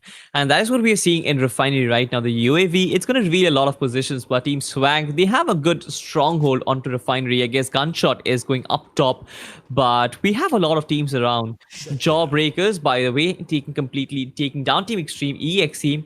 But having a look at the standings, so Team Rage with 74 points to work with. Very comfortable lead at the top, especially with Team Asian being taken down already. Jawbreakers with their performance have actually reduced the difference, and now at 63 points, Tanya, and they can actually eventually come out on top of Team Agent if they get 4 more kills or a bit more placement points, and eventually get those 20 points from the day itself. I'm not quite sure, but they would still come second in their group. But irrespective of what, I guess, if Jawbreakers comes out on top or Asian come out on top, both these two teams are going to qualify to the grand finals. And that is all that matters. But now, if you have a look at Team Swag, though, they have actually established a lead on top of Team Riot. And that is going to help them so much more. And I kind of feel that Team Riot won't probably be able to just overcome that lead so easily, because with 1 kill already, Team Swag looks a bit confident. And talking about the MVP, of course, Foisal. I mean, I don't know about you, Tanya, but I'm loving this new player, Foisal. He is just so much more. He's adding so much more to this team that is Jawbreakers. Team Jawbreakers were a very good outfit already, but Foisal adding onto this team, he adds a different dynamic to it. He adds some aerial sniper shots. He adds reconnaissance. He functions as an assaulter, as a player who wields a double vector. He adds so much more to this team, and I kind of feel that if he plays in the grand finals, he is going to be a very important gear in the machinery of Team Jawbreakers if they want to win the grand finals, of course. Yes, Faisal is proving his existence every single match. He's showing that he has much more than we thought to. We are thinking about, or maybe his teammates are thinking about. He is the MVP for certain reasons. He is playing just as the best of the man from their team, and it was a very good one for the previous match. And Ambush Esports got eliminated quite too easy, sure down. And now the fight is still on. 4 teams into the refinery. Zone will close in. Will Shuo get a revive? Though that is going to be questioned, because Shuo is just around the corner. But if they try to overcross that blue wall, he might get shot as well. At this point of time, talking about Team Swag, 3 players intact on the table tower. All 3 players are going to play safe. Sorry could not be safe any longer. He is knocked down. I'm afraid he won't be revived as well. And yes, he is eliminated. Jawbreaker once again are the announced kill leader, but this time let's see how far can they take the kills. After What? losing 2 players, it is going to be very difficult. If we talk about Swag, their god is the solo man standing, and he is into a difficult situation. You won't deny as well. I mean, what is this player? What is Freak doing with 7? I mean, 7 kills with the sniper rifles? I was looking at the kill feed, and this guy was just chilling around, hitting every shot of the sniper rifle and capturing kills for himself. Jawbreakers is on a different level, but so is Team Riot. Do they have some plans of overtaking Team Swag, do they? I'm not quite sure of it, but definitely Maroof has been taken down. This can be very, very lethal for Team Riot though. But Alamein goes up close and personal. Will he get 1 kill for himself? Yes, he will take down Shuo, and the kill will be confirmed. Team Riot, this is not good news for them if they want to succeed. But eventually, they will be aced out, and now we are left with only 4 teams and 8 players in the game.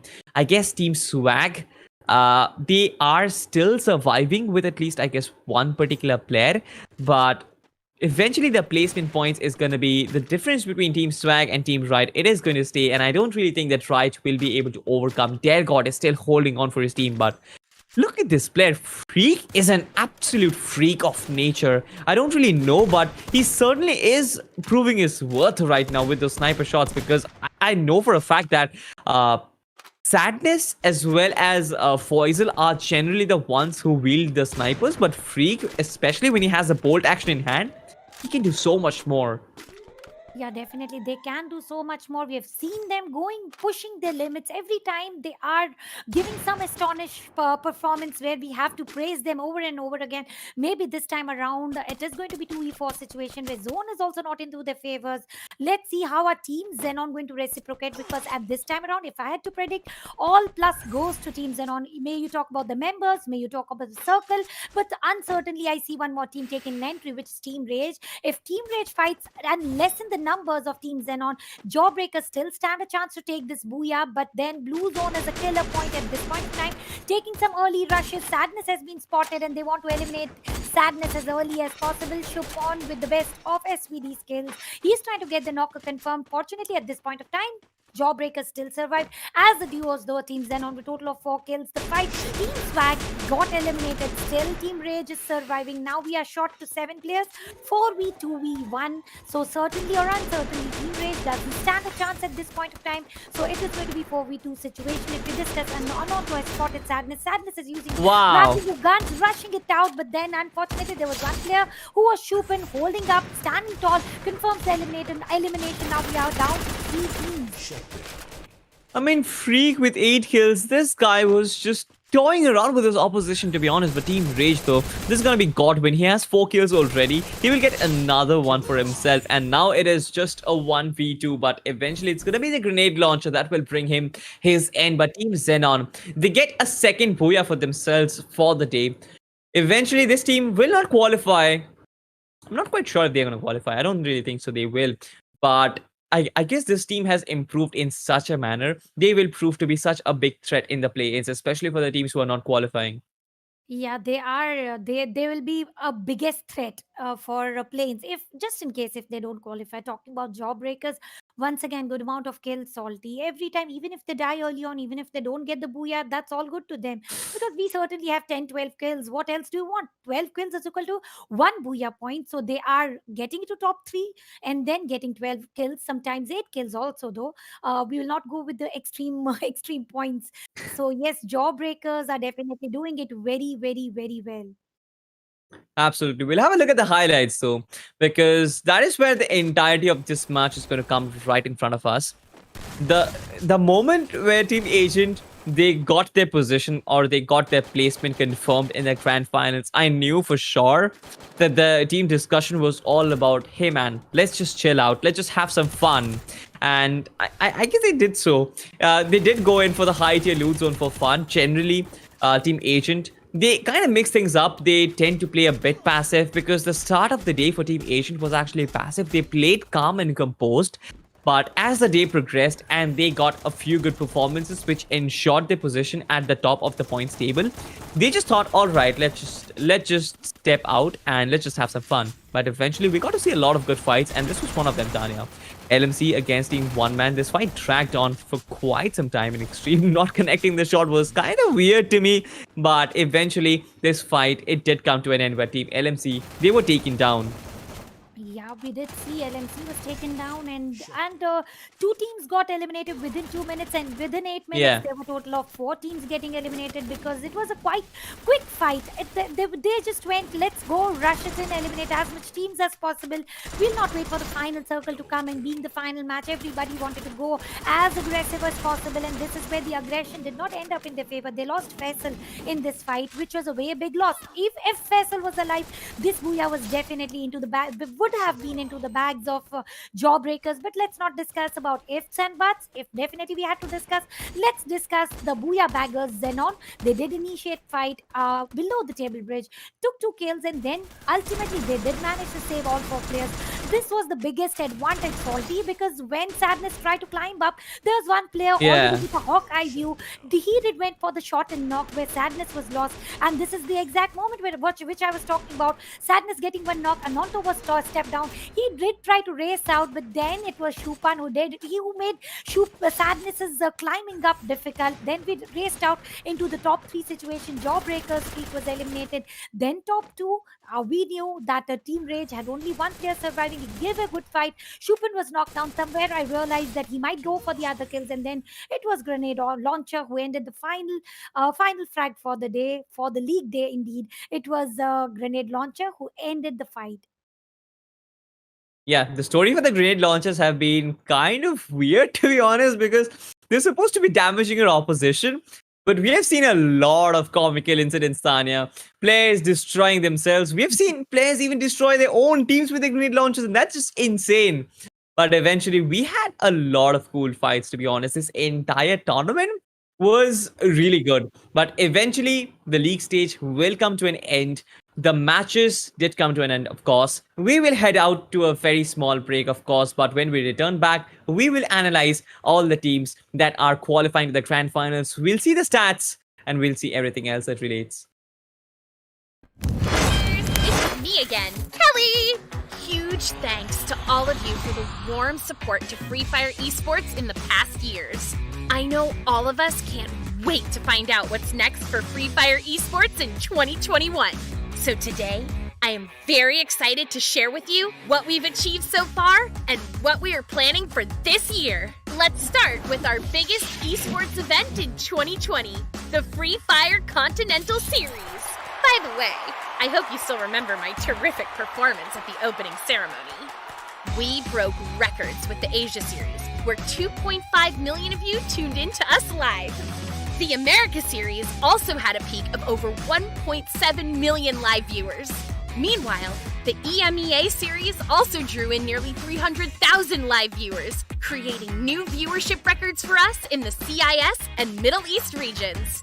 Your support was absolutely amazing! The Free Fire family just keeps growing. You guys rock! The World Series, together with the rest of our tournaments, pushed Free Fire into the top 5 most watched games on YouTube in 2020. Last but not least, we won the Esports Mobile Game of the Year at the Esports Awards 2020. We are humbled by your passion and love for Free Fire Esports. This award is yours as much as it is ours. Hayato, it's your turn to talk about the World Series. Sure. We have continuously expanded our esports outreach throughout the world, and the number of participating regions have grown massively. We started with 9 regions at our very first international tournament, the Free Fire World Cup. Over the past 2 years, our esports community has grown to include India, Russia, the Middle East, and the Pakistan regions. Our plans to grow further do not stop here. And in 2021, we'll be adding Bangladesh, Cambodia, and Philippines as competitive regions. Yay! Next, we're proud to present the brand new logo and format for the Free Fire World Series, our largest and most iconic tournament of the year. This year will be bigger than ever before. There will be 2 World Series in 2021. The first World Series will be taking place in Asia during April, while the second World Series will be hosted in November. In addition to these, there will be another international tournament around July. So stay tuned for the rest of the year. In 2021, we will continue to work hard and provide more engaging esports events and content. We are excited to see Free Fire Esports grow bigger this year, and we know we can do it with you as our loyal fans. That's all for now, and we will meet again very soon in April for the World Series. See you soon! Hi survivors, subscribe and press the bell icon for more awesome content. See you in the next video.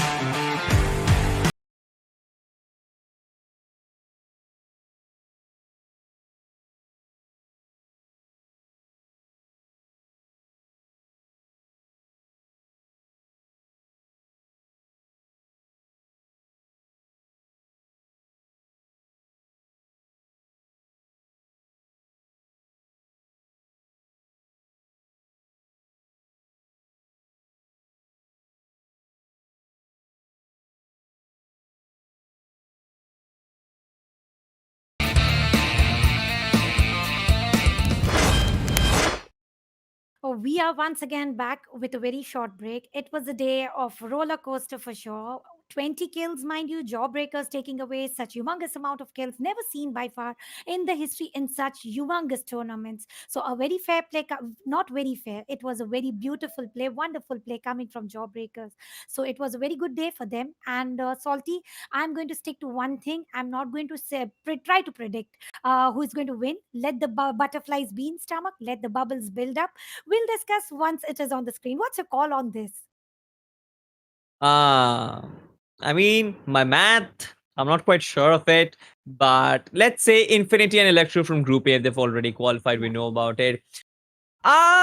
Agent and Jawbreakers from Group B, of course. And finally, for Group C, it's gonna be Team Rage and Swag. Let's just hope my prediction comes true, but I can't say anything about it. But we have the map recap coming onto your screen. This is exactly how the day progressed. Agent as well as Xenon, they have a pair of booyahs for themselves. And it's a repetition, Tanya. Bermuda was completely dominated by Agent, while Kalahari was completely dominated by Xenon. Is it a coincidence? Or is it sheer practice? Or good, I don't know, knowledge about the map itself? What is your thoughts about it? It is the mastery of certain maps. You tend to practice Bermuda quite too often. So, yes, maybe they have mastered these maps. Talking about Team Zen and mastering Kalahari is next to impossible. But if these guys have found the way to master Kalahari, then these guys can be proven unstoppable in any future tournaments as well. Because, as we always say, Kalahari is the most unpredictable match because of the circle, because of the circle shifts that take place. Yeah. So if Team Xenons have mastered that, then I'm very sure of there's nothing to stop them because Kalahari being the leaderboard changer, still there's nothing to spot them, stop them. So they are going very flawless. They're going just the way perfect because mastering Kalahari is not very easy. Yeah, that is so true, to be honest, because Daniel, like I always go through all the maps once again the day is over, but the circles in Kala, they're just unpredictable. But eventually we're gonna have a look at the final standings for the day. We do know, of course, that Team Rage is gonna top it out, especially due to their consistency. They don't really have a double booyah, unlike Agent and Xenon, and that does kind of surprise me, but I mean, I don't really think there was any sort of question, especially because Agent, look at their placement points. So they have 24 placement points from 2 games, and for the next 4 games, they have 11 placement points. This is typical Agent when they feel like, all right, this game we will win, and they eventually win. But the other games, they're like, all right, let's just have fun, boys. And they just do so with the insane number of frags. But this time around, it's Team Jawbreakers who have some insane number of frags. Tanya loves to talk about Jawbreakers and flags, so I'm just going to let Tanya do it. Definitely, Jawbreakers only with one booyah, 82 points. They climbed their way up. Agents had already got a lot of number difference for between Jawbreakers and Agents. But those 20 kills, Jawbreakers, look at the standing points. They have low standing points compared to Agents, but look at the kills, almost 16 Yeah. kills more. And I cannot stop praising the play coming from Jawbreakers today. So yes, the expectations has once again risen to another level because if there's any team who can take 20 kills, I don't think I don't think they can compete. There's anybody for their competition at this stage of Hmm. time, but as the intensity rises, planes are going to come through, so we might get to see some fortunate plays like 20 kills coming from one team, and then comes planes where the competition is going to be the final deals, and then the finals where you have to make sure you win the tournament. It is such a big event coming from Bangladesh, and this is the first big final tournament for this Bangladesh championship. Absolutely. I mean, you mentioned it rightly, but eventually, you know what? If we get to see some sort of those gameplays where you get so many kills as well as a booyah in the play-ins or in the grand finals, there is no league point conversion in the play-ins and the grand finals. So eventually, if you absolutely have a very big lead in, let's say, in the first or the second game itself, it is going to be almost next to impossible to catch you, and there is no cap. You can have 100-point difference, and there is no one who is going to reduce that or turn it into a 20-point league points that we to call it. So eventually, I guess these kills or high fragging booyahs are going to be very, very important. But we'll have a look at the tournament format, because that is how this entire tournament has progressed. We started off with FFC mode qualifier, which is the end game feature, of course. 48 teams, the top 48 teams advanced to the closed qualifiers, which were hosted. And from there on, only 18 teams actually moved on to the league season, which comes to an end today. We are going to see which of the top 6 teams from the groups are going to qualify for the grand finals directly. I have given my predictions already. Tanya has said she doesn't want to risk it. We will eventually find out which are those top 6 teams, and also the bottom 12 teams from all the 3 groups who are going to qualify for the play-ins, of course. From the play-ins, only the top 6 qualify to the grand finals, and the final group of 12 teams are gonna fight it out for the tags of Free Fire Bangladeshi chaps. Definitely, they are going to fight for the best. Let's head back towards the format once again. It was a very good one. How difficulty they faced, how hard work they gave, struggling filtering the best of the teams. We came to 18 teams, to 18 top teams. And then we head forward towards the 6 top teams and 6 coming through the finals. It was a tough time for them for qualifying, for top 6 qualifying, and it is going to be tougher for the planes as well. But talking about the lead point conversion, it was somewhere proven as a bone, and I like this pattern, and I can cross my heart over it, because the way they don't have to battle all 18 teams all together, because that would have been a very crushing situation. If you are doing good in your group, that is fairly good deal. You can fight against your own group, and still you get the advantage of the kills from the opponent teams as well. So yes, opponent groups as well. So somewhere around, if you are doing good in your group, that is fairly enough. Even if teams like Agent and Jawbreakers doesn't allow Group B to outshine, so Group B, even after not bagging so much of booyahs, not bagging so much of kill points or somewhere, ultimately you are coming towards the league point conversion, where you are with plus 20, plus 17, plus 14, plus 10, plus 7, so plus 4. So the difference of 100 or maybe 3 kills, that 3-digit numbers that are not going to make any difference. But now we are here at the final moment, where we're waiting for past 3 weeks, past 9 days, or very crucial days. We have the final league points coming, who are getting the qualifiers, but they're none other than, we see them finally. Team Rage and Team Swag did go ahead, and Agent EXPs and Jawbreakers also. So finally, we have reached to the final league standings, top 16s. Electro, Infinity, Agents, Jawbreakers, Rage, and Swag made it to the finals, and such a beautiful play coming from all 6 teams. But look at Agents still standing tall at position 1. And talked about Team Rage and Swag, your what should I say? Your prediction made it. So you must be proud of yourself. I'm very proud of myself, but I mean, my heart breaks as well. Team Riot with 85 points, they missed the cut only with 3 points. But eventually, the journey is not over for Team Riot as well as P26 Mystics. They did fight well, but eventually they will get another shot at redemption in the play-ins. Of course, the way they've shown domination in the league stages, I hope that they can actually apply it in the play-ins and just completely wipe out the other teams from coming in from the other groups. The play-ins, though, it's going to be grueling. It's going to be testing. You have only one shot at the grand finals, only one day and 6 games. That is all that you're going to get. That is going to be a wild card entry. But the teams who have qualified, we have already talked about them. They've been dominating. They've been consistent right from the very beginning. Each team, or rather each group, has played 6 match days, and they have almost racked up 100 points for themselves, and that is just so insane. I honestly have no words, to be honest, because Agent, Jawbreakers, they've been consistent since day one. There was a very tough competition between Extreme EX as well as Jawbreakers, but eventually it's Team Jawbreakers who come out on top. Infinity and Electro, they're the ones. They've had no competition, to be honest. Group A was somewhat decided from week 2 onwards itself, but Group C, it was the group of death. And I mean, hell broke loose. It was competitive even till the final game of the final day, and I was biting my nails, to be honest.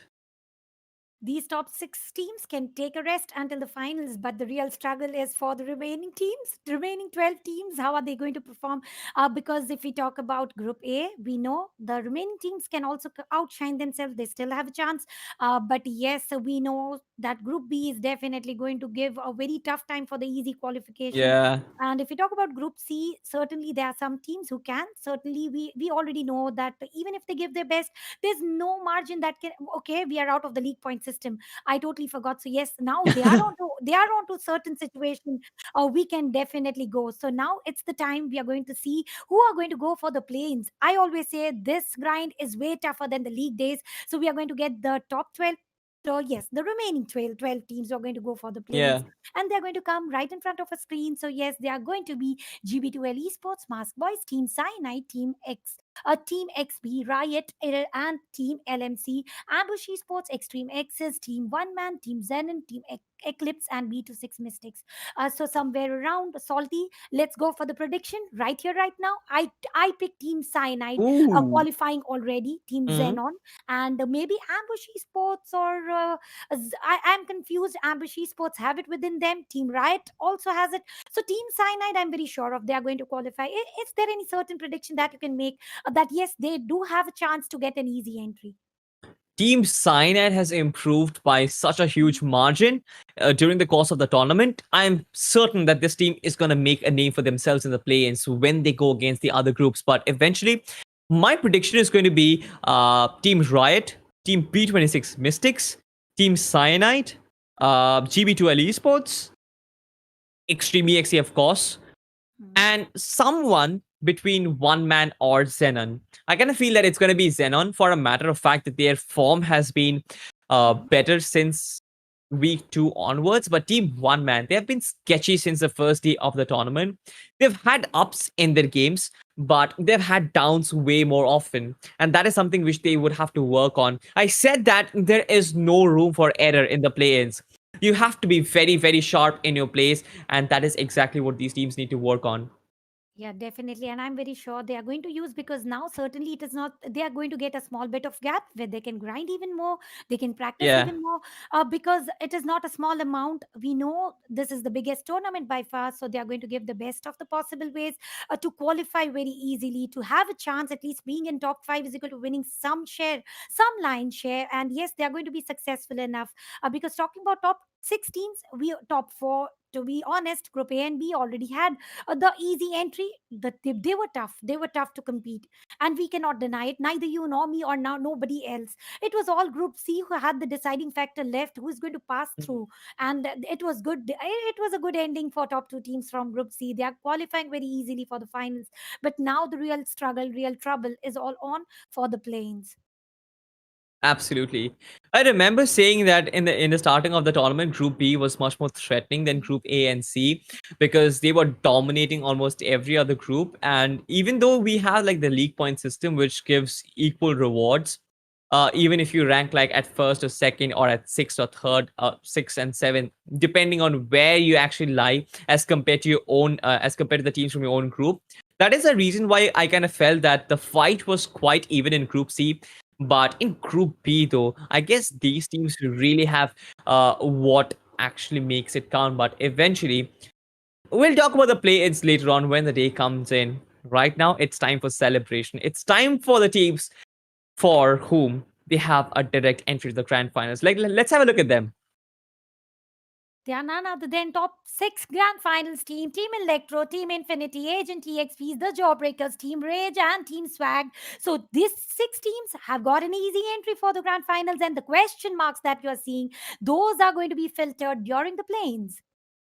Absolutely. Those are going to be filled with the play-ins, but Electro and Infinity, they were certain.